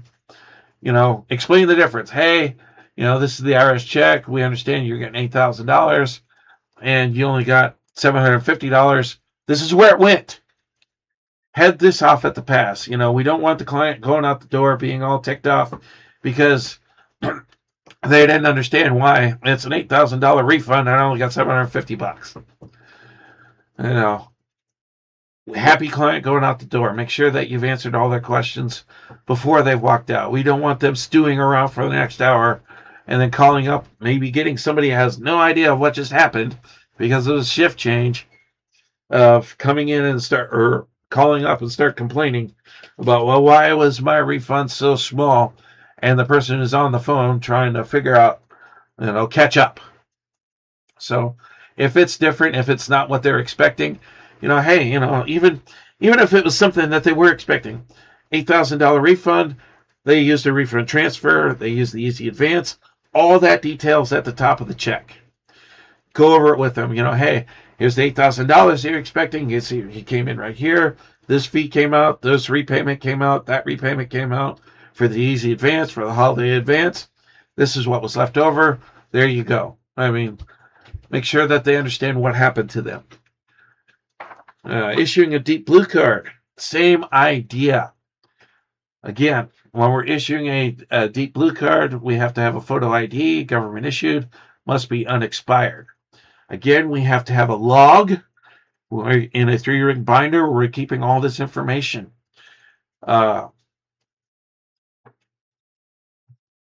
You sign it. You have the client sign it when you issue the card. Again, set expectations for funding and notifications. Tell them, here's what you're going to expect. Here's what you could expect when, providing that there's no offsets or anything else.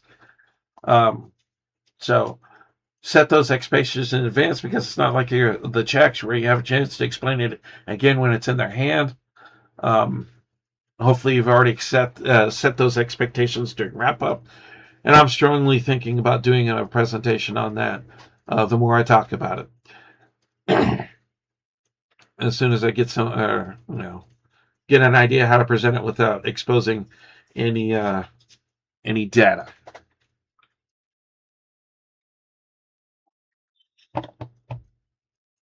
I'll go through a wrap up and give you an idea. Okay, so we see on this log customer's name, the last 4 of the customer social security number, the last 4 of the Deep Blue number. We cannot open the packet. That is a violation of the financial products agreement. We cannot hand the client the packet and tell them to open it up. Again, it's a violation of the financial products agreement. So where am I going to get the last 4 of the Deep Blue number? On the packet itself, on the back, is the information you need. It says last 4. Here's the last 4, 8831. That's what's going in this box. The date that you handed out the packet, the customer signs for it, the tax preparer that's issuing the card signs for it. All of these must happen in this way. Any violation of this for the Deep Blue or the check result, and it gets back to Liberty or Republic Bank, results in our termination from the program. And like we said before, once we're terminated from that program, might as well lock the door because it's over.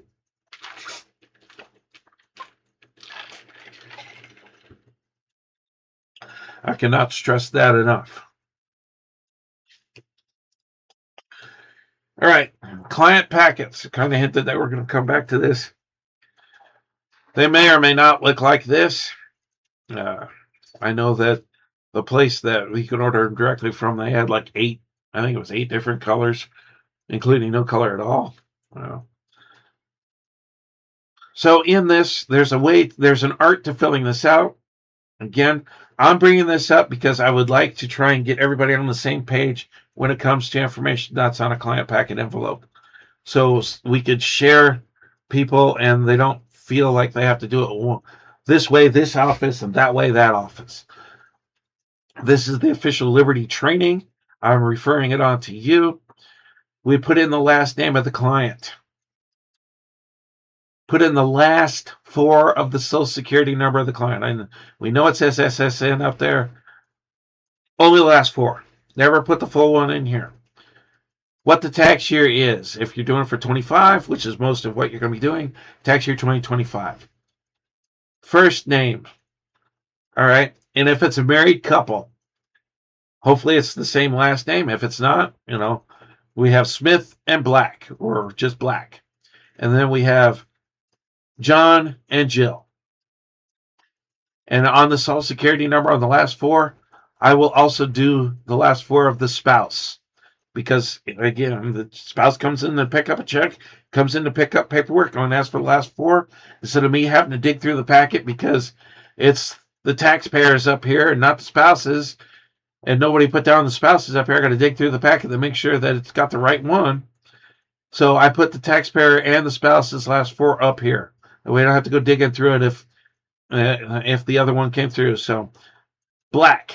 And then we have one social security number and another social security number. Last 4, of course. The first name, Jill. First name, Jack.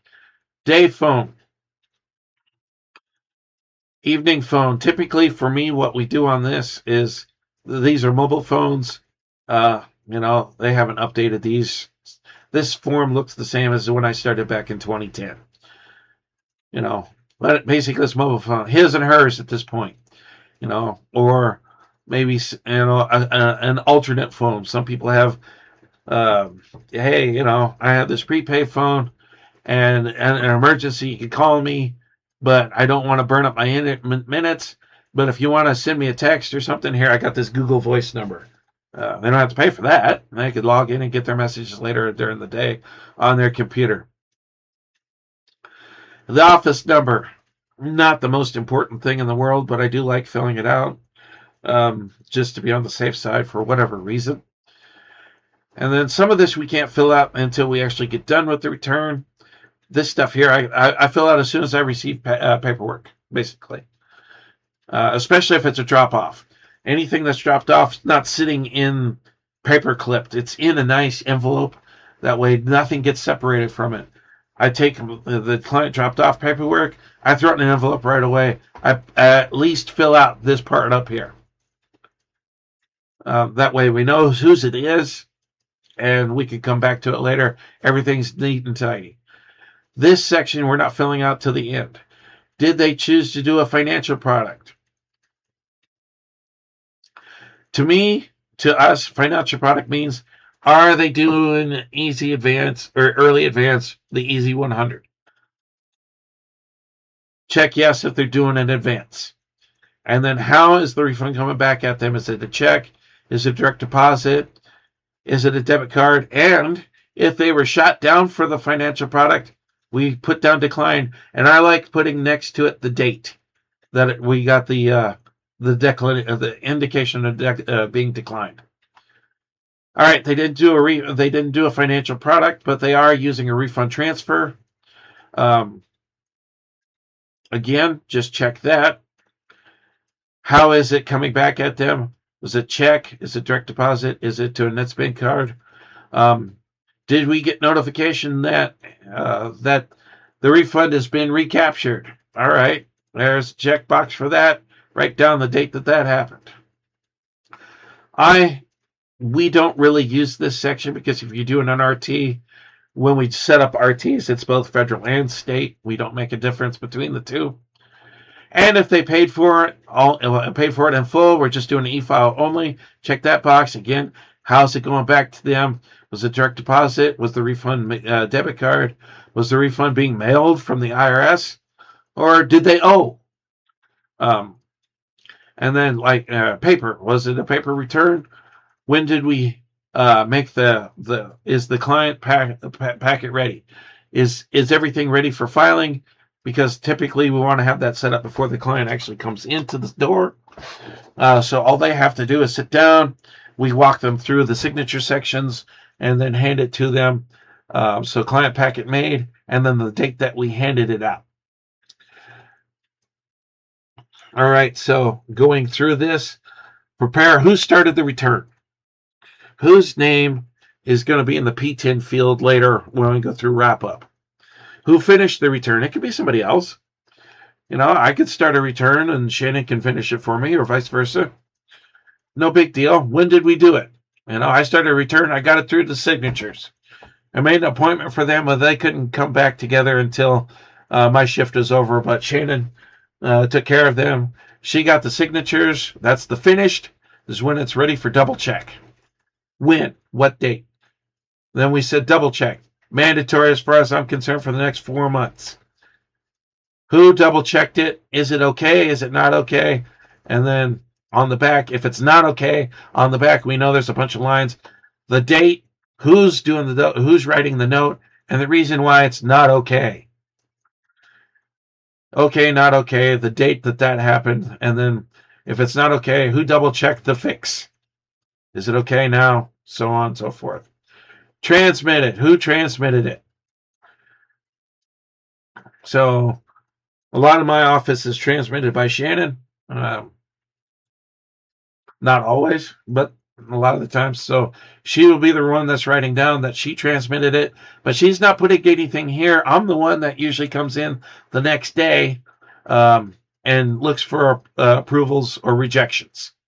So she writes down her name, that she transmitted it, and then I write down it was approved or it was rejected, and the date that I found this out. And again, if it was rejected, when did we retransmit it? Was it approved? So on and so forth. If the client wants a paper copy, who made the paper copy? When was the paper copy made? This section down here, picked up by. All right, so the client is doing a refund transfer or a financial product, but it's direct deposit. So I'm not expecting any checks. So we're going to just go through here. They're coming in. They're going to pick up their client packet because, as a general rule, I strongly recommend not giving the client the final packet, the final copy of the tax return until it's accepted. Because if it's rejected, now we've got a bad copy floating around out there. And they're not going to be very good about throwing out or shredding the bad copy. They're not going to think about it. And, 1 or 2 years down the road, something happens. They need an IRS letter response. Which one's the good copy? They don't know. So I strongly recommend not handing out a final copy of the return until it's been accepted. They come in, they pick it up. Who picked it up? Who presented it? The date that this happened. If they're doing a check, who picked it up? Who presented it? The date that it happened. The check number that's being handed out to represent from the log. The check amount. Again, this should match what's in the log. I like to put down here because when I print out the checks, and I'm the one who's typically printing out for my office, just because those are usually waiting first thing in the morning, and I'm the guy that's opening. I like to write down who the refund came from, the state, or which state.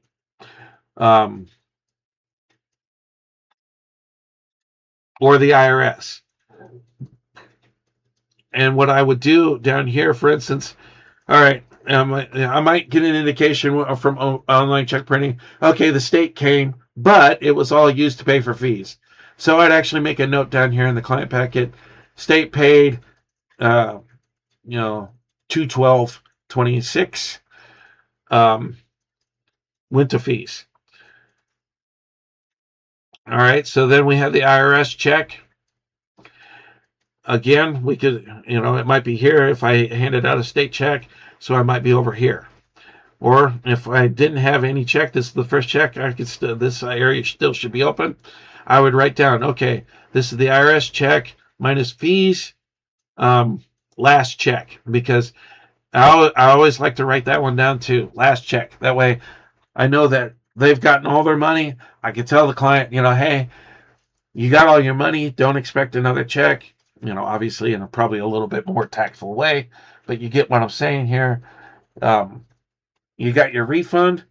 This is an opportunity. Is like, okay, well, especially when it comes to checks, they never heard anything about the state because you can wait until this refund shows up to go over with them.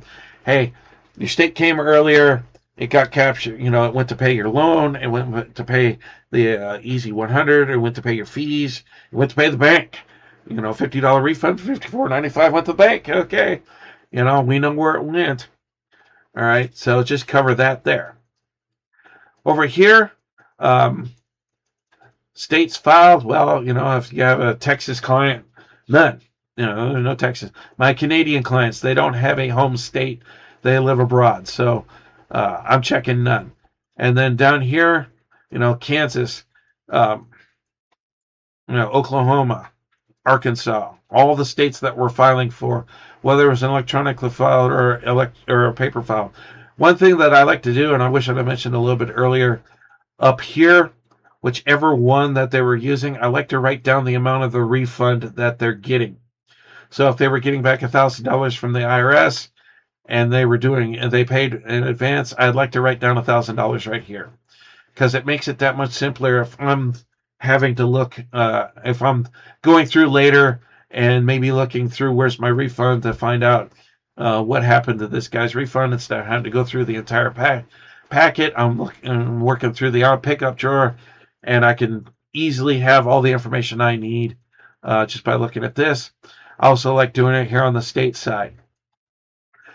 So if they were expecting $100 refund from the state, so I check this, write in KS for Kansas, e-file, and then put down, O's, or $50, or in Kansas especially, we have homesteads, so maybe they're getting a refund from the state on their income tax, and so I'd write $50, and then I'd write a slash, and then put HS for homestead, and put down $100, or whatever their refund was.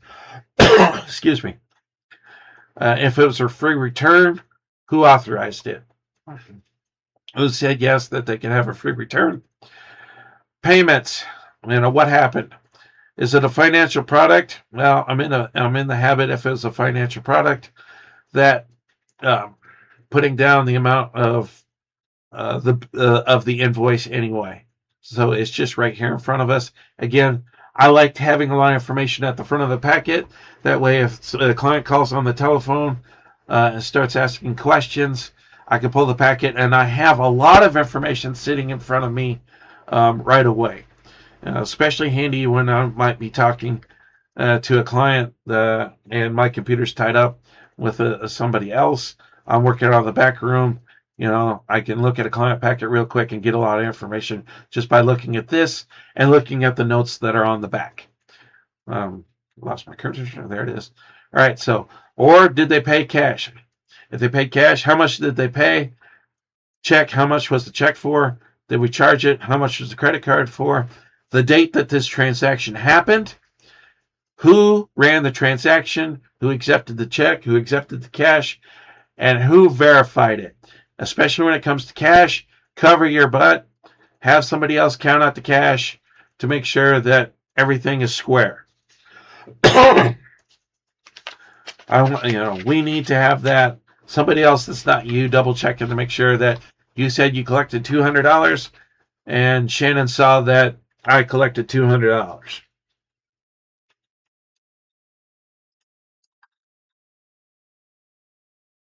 Envelopes have their place.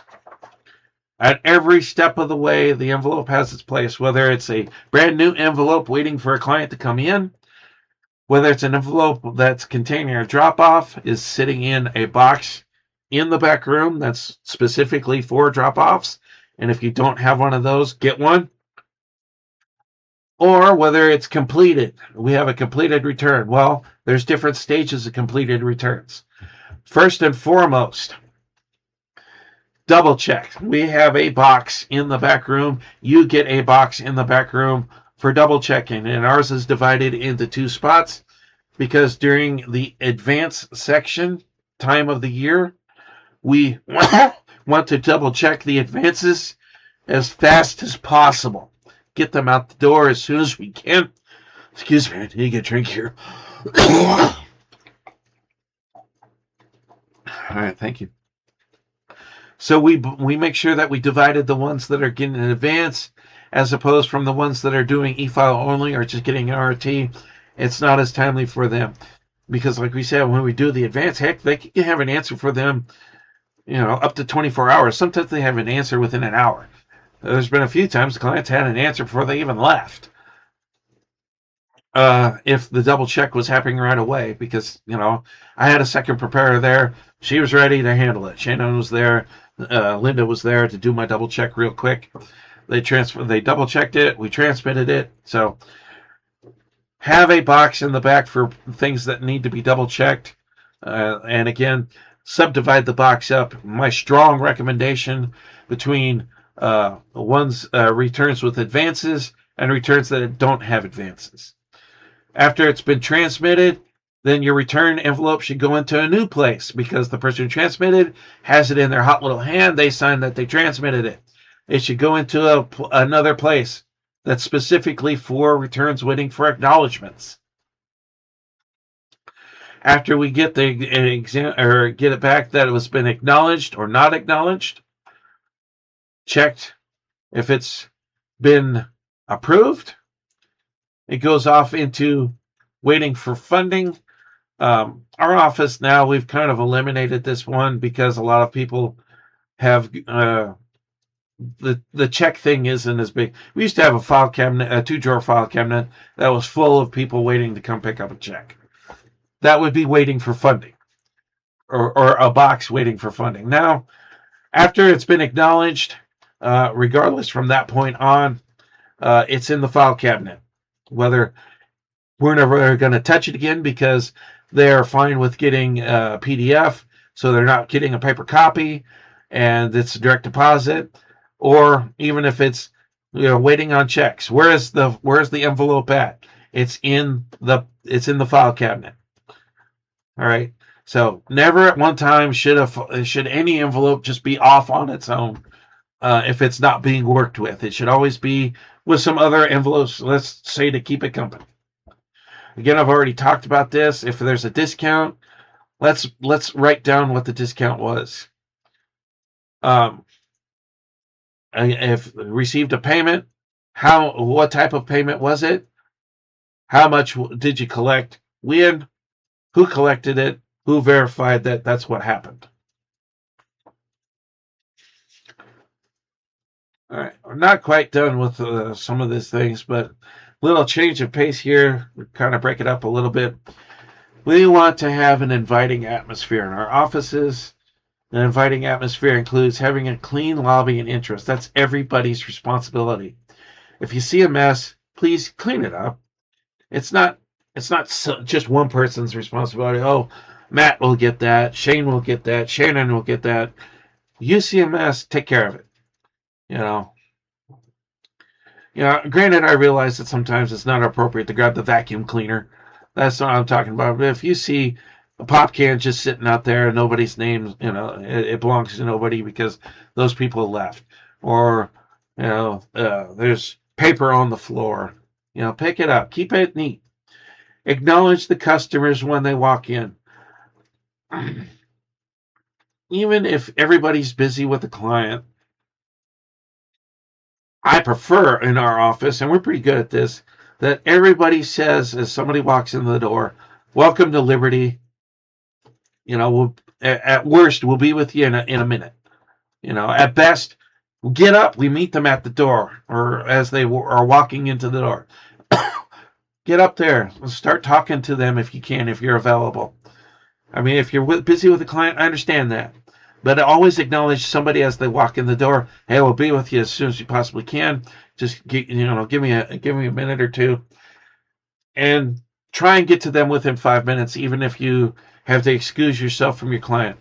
Yes, I don't like taking time away from the client at my desk, because the more breaks I have with my client as they're sitting at my desk, the less they feel like I treated them as being important. So I know that I could get up a couple of times. I know I could take 1 or 2 phone calls on the phone, keep them quick. Visiting with the client, keep it quick. Find out what's going on. Do they have an appointment? Great. Okay, I'll get you checked in. We'll be with you as soon as we can. Or if they're dropping off, great. Grab an envelope real quick, fill it out, shove that stuff in there. Or, hey, I'm a walk-in. Can I get my stuff done?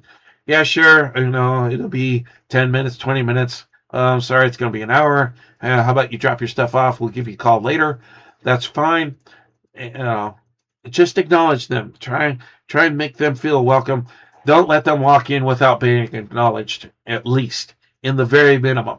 And the more people that say, hey, welcome to Liberty, the better. Snacks and drinks, keep that area clean. Keep it stocked as much as possible. Again, offer them to the client. Even I'm okay with self-serve. I understand, especially when we're with clients. A guy walks in the door. We're all busy. Hey, have a seat. We'll be with you shortly.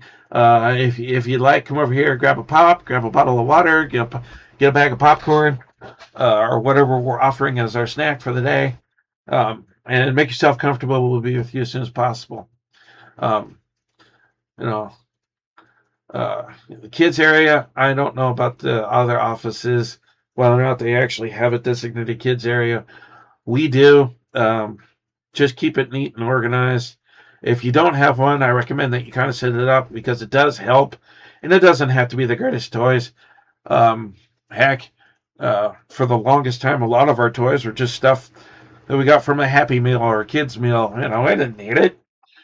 I just wasn't very hungry, or they weren't very hungry, and they just brought it in. They ordered the kids meal, so you just get the light snack, and came with the toy. Throw the toy over the kids area.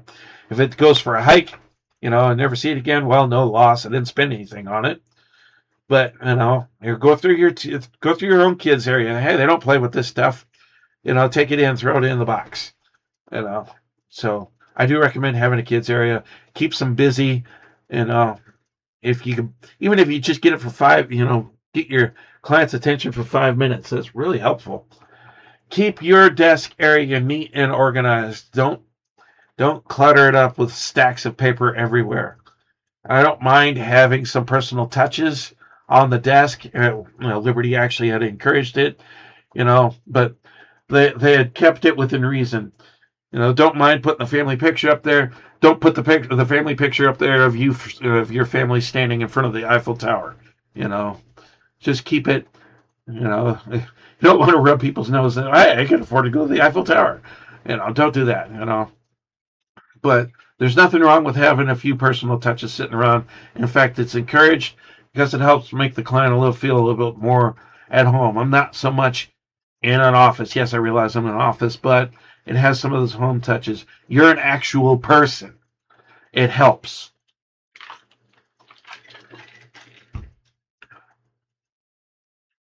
No smoking or vaping in the office by anybody, especially for my office and for the Rock office. We have people that are on oxygen.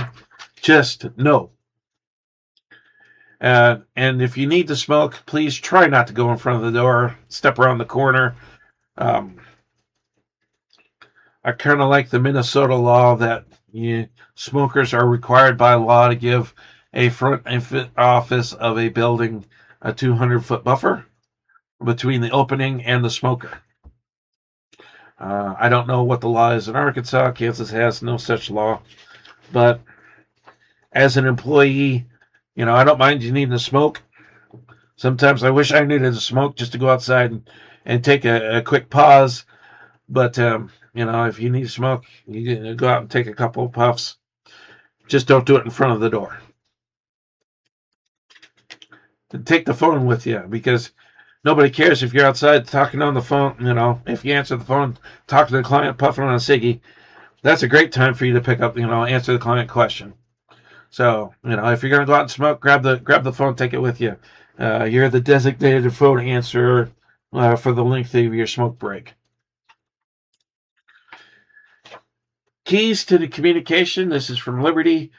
Remain upbeat. I have to work on that. I'm not the most upbeat person. I'm not the most downtrodden person either, but it's hard for me sometimes to put on that fake smile, that phony baloney. Hi, how you doing? It's good. I'm not that guy, but try and get that as much as possible. Remain patient with your clients, even if they start going off talking. Let them go a little bit. Let them get something off their chest, even if it has nothing to do with taxes. They trust you. Take it as a positive sign. I'm not so much a stickler on staying on topic. Visit with your client. Get to know them. Actively listen. This is one of those things that we talked about in due diligence. Actively listen to what's going on. Even if you're not actively talking to them at the moment. You're busy working on their tax return, and all of a sudden they start saying, they pick up the phone and start talking about their husband, and you're filing a single return. Does that make sense? No. All right. And when we're communicating about the tax return, be clear, be concise, get to the point, be respectful. If they don't want to know, they don't want to know. Don't pound it down their throat that, well, you need to know this. You should want to know this. No, if they don't want to know, they don't have to know. Be respectful to them. Try and smile as much as you can. I'm not talking the big old toothy grin that looks phony. Just try and keep the corners of the mouth pointed in upward direction. And you need some exercise. It takes more muscles to do that anyway. So there you go. There's a good reason to do it. Don't sit there at your desk with your arms crossed when somebody's talking to you, laying back in the chair with your arms crossed, with a dour look on your face. That's not an open. That's not somebody's listening to what's going on. That's not somebody's being receptive. Lean into your client. You know, whether your elbows are on the desk, well, we're not having dinner. This isn't Miss Manners. Lean into your client. Make eye contact. Let them speak to you, and when you talk back to them, look them in the eye. That's one of the bigger indications that you're not lying. And people know this. Making eye contact, hugely important in our world. All right.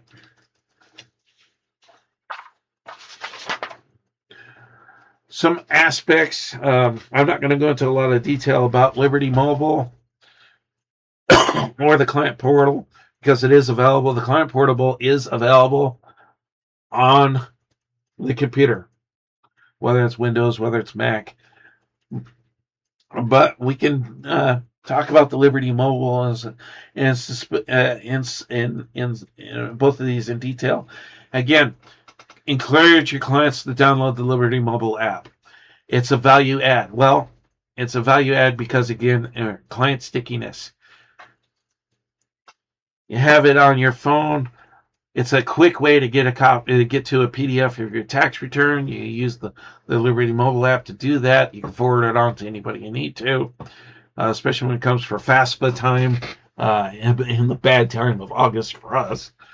But the client can access it through the Liberty Mobile as a website or through the client portal. That's that stickiness that we're talking to. The client can upload documents to the office through the Liberty Mobile app, through the client portal. We can get started on a tax return. If somebody uploads a document, we get a notification, and we can go forward from there. It is a communication tool. When we use Liberty Mobile, when we use Fusion Connect, one of the ways it does go through can be through the mobile app itself. Again, the app, the client portal, gets you copies of tax returns, the scanned copies of the documents that we use to do your return. It's all available there as a PDF. I don't know how many times that we've had people call up and say, I need a copy of my W-2 because I lost mine. Do you have it? Well, yeah, sure. We've not only do we have it, you can have it within 5 minutes. Just log out to the client portal or pull up your Liberty Mobile app. It'll be right there under Scan Documents. Clients can make appointments through the mobile app. The Deep Blue and the wallet it goes through the mobile app, although Deep Blue has its own application also. I strongly recommend that as a tax preparer that you download the mobile app. Make yourself familiar with it a little bit, especially when you have your return done. When you get your personal return done, that way you can go through the app. If somebody calls up with a question, you can rely on your own personal use of going through it with your stuff to help them walk through it. As a matter of fact, I strongly recommend on when it comes to remote signatures, do remote signatures on your return. That way you can see what it's like. That way you know what the client will expect. You can see what the client is seeing. And when they're describing something, you know where they're at in the process. I do this for my return every year.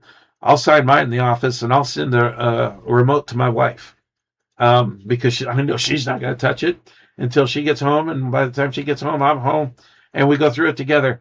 That way I can see what's changed. But every year I've gone through it.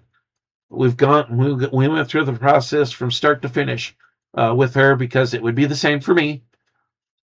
And if you're a single person doing it, you're head of household doing it, do it for yourself. Do yourself a big fat favor. Do it that way. That way you know what's going on. And the last thing about the Liberty Mobile app, it's a quick way to access Where's My Refund. Although you can also go to the IRS website. No biggie.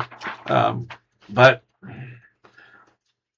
again, that adds to the stickiness. The more that we can refer the client to the mobile app, to the portal, the better off that we are. The stickier it is, the more likely it is we're going to see them next year because they didn't feel so abandoned. Um, you know, especially when it comes to off season and wanting copies of certain things. It's tough to say, well, hey, our next office hours aren't until Saturday or Wednesday and it's Thursday. Okay. Well, fortunately, I'm lucky enough that Shannon lives close by. It's no big deal for her to drop by the office real quick. But if it was me, it's a half an hour, just to get to the office. I hate making the guy wait till next month or next week. So it's great that we have these options available to them. Hey, you just log on. Here it is. So back to some things that are in Fusion that you may or may not know. Some things that are improved.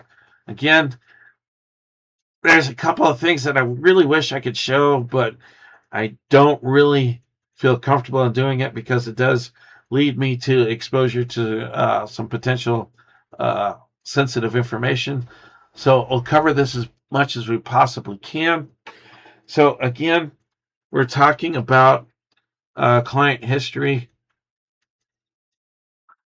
And so here we are.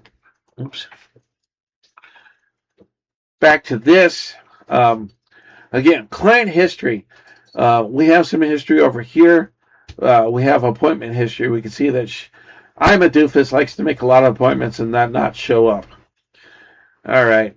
So, but over here, we know that this is where we would find tax return history. This person's never filed a tax return with us, so we have no history for them. If they did, all the years that are available or that Fusion was used would be in this column right here. So that takes you back to the 2019. That'll take you back to 2019. 2018 was done. Is that right? No. Yeah. 2018 was done in Phoenix, which is no longer available to us.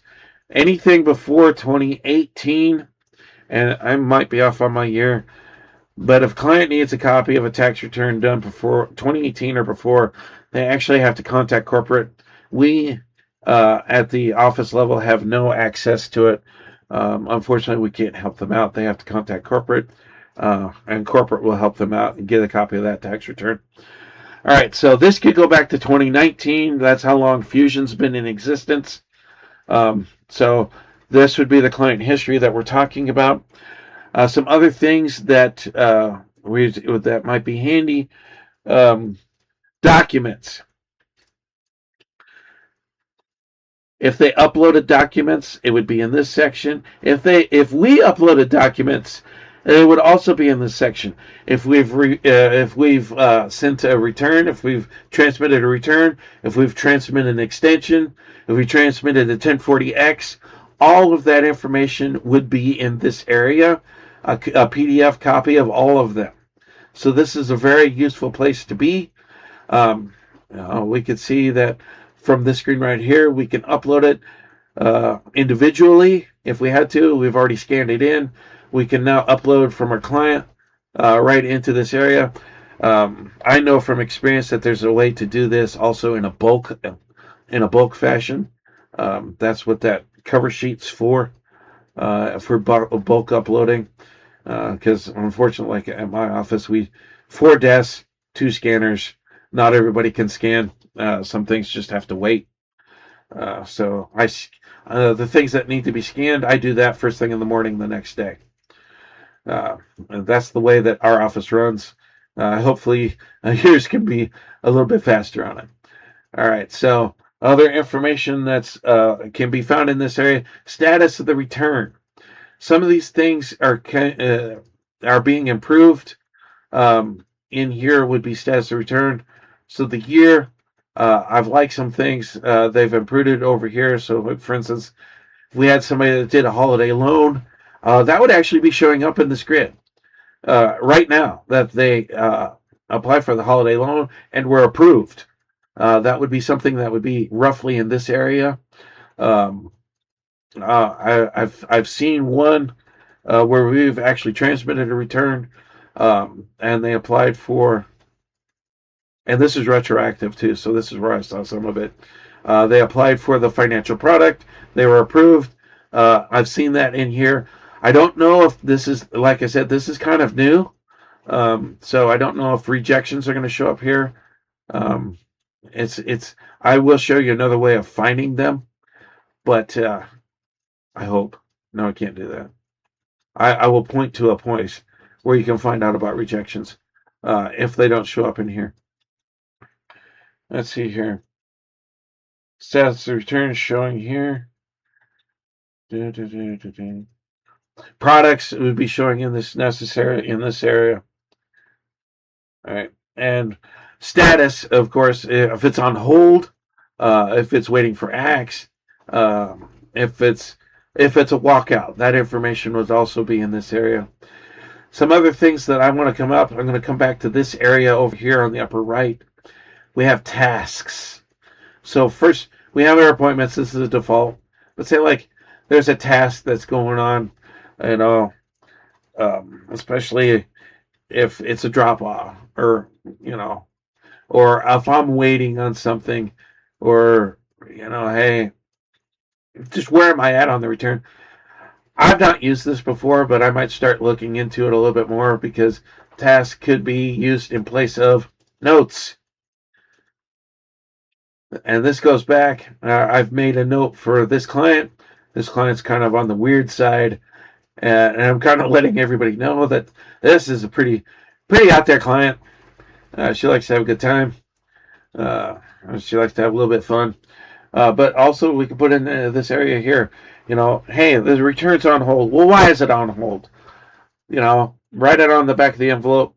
But also, when you're signing out of the return, and there's that bar down there. Why is this on hold? And you click the radio button that says missing client document. Great. Well, that doesn't tell me anything. But in the details, I can say, well, we're missing a 1095A, we're missing a 1099R, we're missing a W-2. We don't have residency verification. Whatever, we can write that down. And guess where it's going to show up here? It's going to show up in this area. So somebody that's coming behind you later, I'm a doofus, calls on the phone and says, I can't remember what I'm looking for. You could pull her up. You go over to notes real quick without having to go to the file cabinet. And what are you looking for? And it'll be right here. So take advantage of the notes section when you're signing out of a return, especially if it's on hold. Why? Why is it on hold? Why was it a walkout? Hey, it could be a walkout because this client's fraudulent, bad W-2s. Not only am I putting that here on the note, I'm also calling Rock Road and telling them, hey, so-and-so was here, got a bad W-2, or so-and-so was here. We're not doing the return because they copped an attitude when we were asking for residency verification for the dependent. They didn't want to provide it. They called us names and walked out. Fine.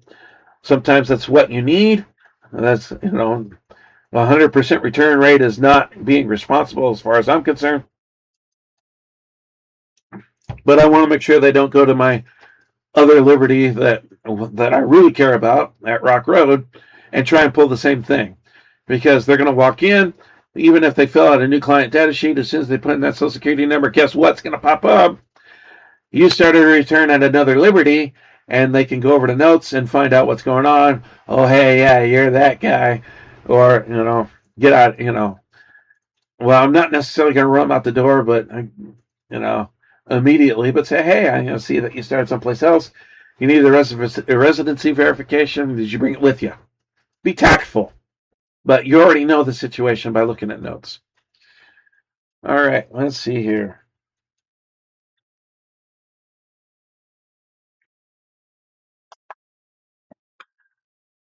All right, so back to our presentation on here. Fusion Connect. This is something big that the Liberty is trying to double down into. I don't mind it, but it does have some limitations occasionally. But I'm going to give you a quick pointer on the use of Fusion Connect from everybody's point of view. And so we're back to our client here.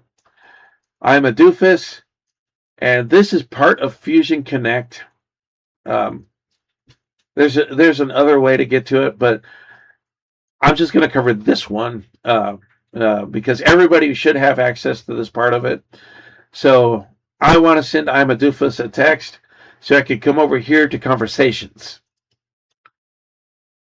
And if they're opted in, allowing texts, I will be able to. Again, this is only if you have access to multiple offices. I could type a message in this area and I can send it to her. Well, I'm not going to use an example because, I don't have a real fake phone number. This could be anybody's phone number. It used to be my phone number when I lived in Minnesota back in the 70s. I don't know who the heck has it now. So, but this is Fusion Connect. And so if they typed a message, if I could send them a message, it would send out. If they responded, it would come in this area, relative to your client. So this is Fusion Connect. It's more powerful than this, but that is more on a marketer side. The whole thing. It's not a bad program. They're still working out some of the kinks, but they've really been working on it for the past 3 years. But when it comes to Connect, where we're talking about client communication, we could go through it that way. Call, email, text campaigns, go through Fusion Connect, but as a preparer side, that's all we need to know. The call, email, and text campaigns obviously are on the marketing side. And why are we doing Fusion Connect? You know as well as I do. Heck, I'm just as guilty as the next man or woman. Phone rings, I ain't picking it up, especially if I don't recognize the number. Leave a message. And if you leave one, I might listen to it. But hey, if I send you a text, even if you don't recognize the number, chances are you're going to read it. It's better. Texting is better. It just is on so many different fronts. Another thing about texting, if I call somebody on the phone, they feel like I'm intruding on them or they have to answer the phone right now. No, but if you text, hey, I don't have to look at my text right now. I remember, I can't look right now. I'm driving down the road, or, I'll check it when I get home, or, a hot pan right now in my hand. I'll check my text in a minute. You're more likely to look at it. So, as far as I'm concerned, texting is a number one way to communicate with the clients nowadays. It just is sticky. That's the other thing. Look at the text chain. What did we talk about? Oh yeah. I sent you a text. Hey, how you coming with finding that form? And they look back and say, oh yeah, that's right. I look that 1095, just like he's talking about. That's missing. That was part of the text chain that they sent earlier. So it has a history. It simplifies things as far as I'm concerned. All right, and let me check through. I got a few other things that I wanted to talk about. First, I'll talk real quick about this Fusion AI. Excuse me. Fusion AI is right here in this upper right. Click on this torch that says next to AI, and you can type in a question and get an answer back. I recommend you use sparingly. This is new. AI is not completely infallible. This is not my first go-to for information. It might be a source of information by clicking, and here's our area to put in a question. How do I file a 1040X or something like that? you can use it. Um, but do keep in mind the answer. Don't take it as gospel. All right. Please do keep that in mind. No, we'll close the Fusion AI because I want to come back to see here some things. All right, I talked about this. I'll get rid of that. All right, I hinted at some things, so I'm going to open up this screen. We've seen this return summary page before. This is the page where we click on the year for a return, and of course,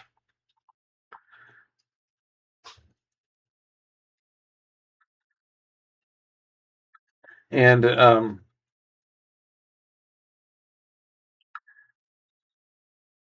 so what we have here is some information.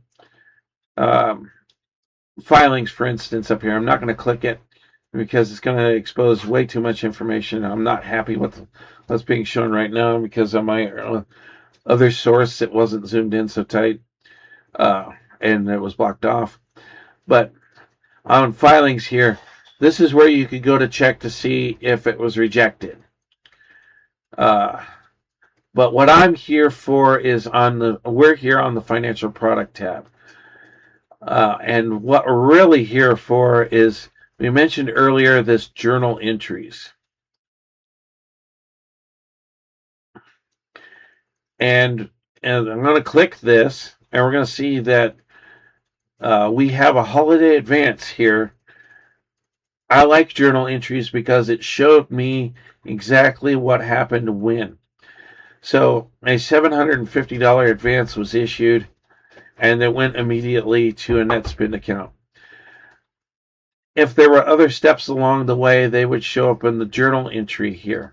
So if it showed up that we had, say, like this was a refund, and we had this advance and we had a loan on here, each one of those would show up as a payment. All right, so we have a payment that was coming in, IRS deposit, $1,000, or okay, $2,000. Okay, so the next thing it's under that holiday advance, it would say something to the advance to the extent of holiday advance repayment, $750. So on and so forth. The detail of what happened to every dollar as it went along. So this financial product, this part is new. I just came across this very recently. So as far as journal entries, it used to go through CMC. Liberty is trying to phase out CMC. And this is one of the things that I was being irritated every time they talked about fading out CMC. So I'm glad that we've been able to, they've imported this into this area. So there we go. That's that pointer that I wanted to go back to you. As far as in this instance, again, we have documents. Excuse me. Hey, it's payroll day. We already took care of that. So, customer documents that have been uploaded, we have that. More documents that we're going to import, we could use this area up here. Or if we have a compliance hold, it'd be listed in this area over here. So we've kind of exhausted what I wanted to talk about in this area. I want to come back to this area here because this ellipse up here is going to unlock some things that we really want to talk about. First of all, if we have information, client return, especially the returning client, we found out that they got new phone number. An existing client that's got a new phone number, they lost their phone, they got a new one, and I need to edit it. Here's where I come to fix it. Customer calls up and says, I need a copy of my tax return. And we say that, hey, you can access it through the client portal. Well, I didn't do the client portal. You can send them a notification. I am not sending a PDF of anybody's tax return to anybody. I am sending this link to the client portal, the client portal. If they can't sign on, well, I do apologize for that. But I'm not issuing any W-2s or any copies of W-2s, any copies of tax returns, unless it's through the portal or you come into the office and present a photo ID. That's just a security risk. Most people can respect it. So if somebody gets a huff about it, well, they're getting a huff over something they shouldn't. View history, well, we already have that in this area here, so it's kind of redundant. Existing client comes in and they want to drop off stuff. That's great. Instead of having them fill out a new client data sheet, I can print one out right here just by clicking this button. And it'll pop up a PDF of the information. I can print it right off, put it in the client envelope along with the rest of the stuff. I don't have to worry about it. Or they could go through their stuff. I could print this off. They could go through and edit it real quick, and then I could come back later and fix anything. This I want to talk about, create a drop-off. This is kind of new. So this is really cool. So customer comes in, they drop off their forms. Again, we're going to choose our proper office, what tax year they're dropping off. They can drop off multiple years, by the way. So they dropped off a 24 and a 25. And I can assign it to a preparer. Let's see here. Shannon needs something fun to do. I think Shannon and I'm a doofus would get along swimmingly. So I'll assign it to her. Or I can leave it blank. The next first person to come get it. So I've created a drop-off. And if I click save on this, now I'm a doofus will show up on Shannon's screen as somebody to do on her donuts.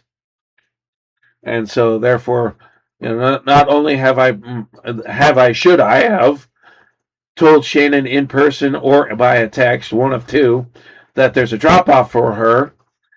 Always tell somebody that there's a drop-off for them, whether you talk to them in person or send them a text, I don't care. But don't just leave it for them to find in the drop-off box, you hope. Let them know that there's something there. But if I click save, like I said, it'll show up in her things to-do list. So I'm liking that. I think that's a new feature. I don't remember seeing it on previous years. Okay, let's see here. Back to our main. I think we're getting close to wrapping up here. So that was Fusion AI. All of you should probably have seen this new LRC. This is also what they call Liberty Resource Center. It is what it is. I'm not a big fan. I will tell you that with this settings option over here, if you click it, you can change some of the priorities of some of the things that are lower up. Say, like, I don't like Liberty documents being the first thing that I see. That's old. But there's a task menu that's farther down. By settings, I can move that window to up here, so it's always one of the first things I see instead of having to scroll down. So this is customizable, and I do recommend you give it a go. And let's see here. Link Assist. We saw Fusion AI. Well, Link Assist is basically kind of the same idea. Let's see. Let's go back to our screen. Oops. And so we're going to go to Link Assist, for instance. Oopsie. I clicked the wrong one. It's the... Oh. Apparently I've been signed out.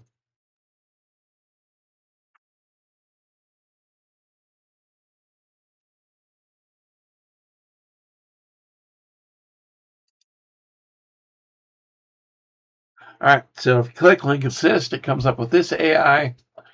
And this would be, for instance, like we saw on the slide before I got rid of it. So a question that you could ask it is, let me type.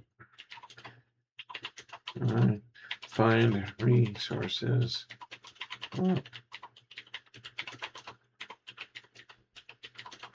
Where can I find resources for preparing a Schedule C? And it comes back with this these places to find resources. Unfortunately, I was a little irritated with this because these are all trainings. Okay, yeah, great. But maybe that wasn't exactly what I was looking for because maybe I had a forum in mind. So, and by the way, so these underlines are obviously links, but these numbers are also links. They'll open up a new screen. So we'll come back to this. I didn't get the result I wanted, so I did a little research, or I did this before I started this. What I really wanted was the schedule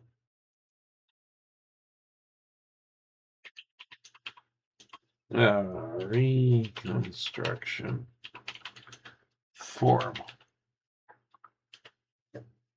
I wanted the Schedule C reconstruction form, and it's giving me results, and there it is. So I have a client come in, they're new to me, and just basically kind of threw on a bunch of papers at me. What I can do here is that I can print out this form and help them reconstruct various expenses by category, vehicle expenses, income, so on and so forth, in a more organized manner that would actually help you pass a compliance audit. So we have that, which I am on the wrong screen. I apologize for that. I've been on the wrong screen the entire time. So here's the the form for business income reconstruction. Let me go back a screen. You can see this is the link assist, the questions that I was asking it. You access it by hitting these diamonds up here. So I'll close it. Close it. If you hit these two diamonds, it brings in the link assist. And then it's picked up kind of where I left off. It really has picked up where I left off. It's got my whole history in it. So you could reset the history of your conversations by hitting the reset. And then, like I said, these underlines are links, but also these numbers are also links. And like I said, so by clicking that, I get to my business reconstruction worksheet. So I apologize for the little mess up earlier, but at least I caught it eventually. So that's that part. Let me go back to my main screen. This is information for contacting, like for instance, they ask how do I contact corporate office. And so here it is on their screen. If I find my cursor, here it is.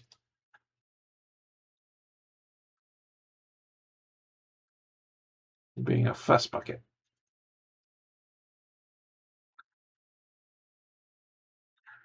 How do I contact? You can tell I've been through that and I've been going at this for a while. How do I contact corporate office was the question. Here's the different ways you can contact them.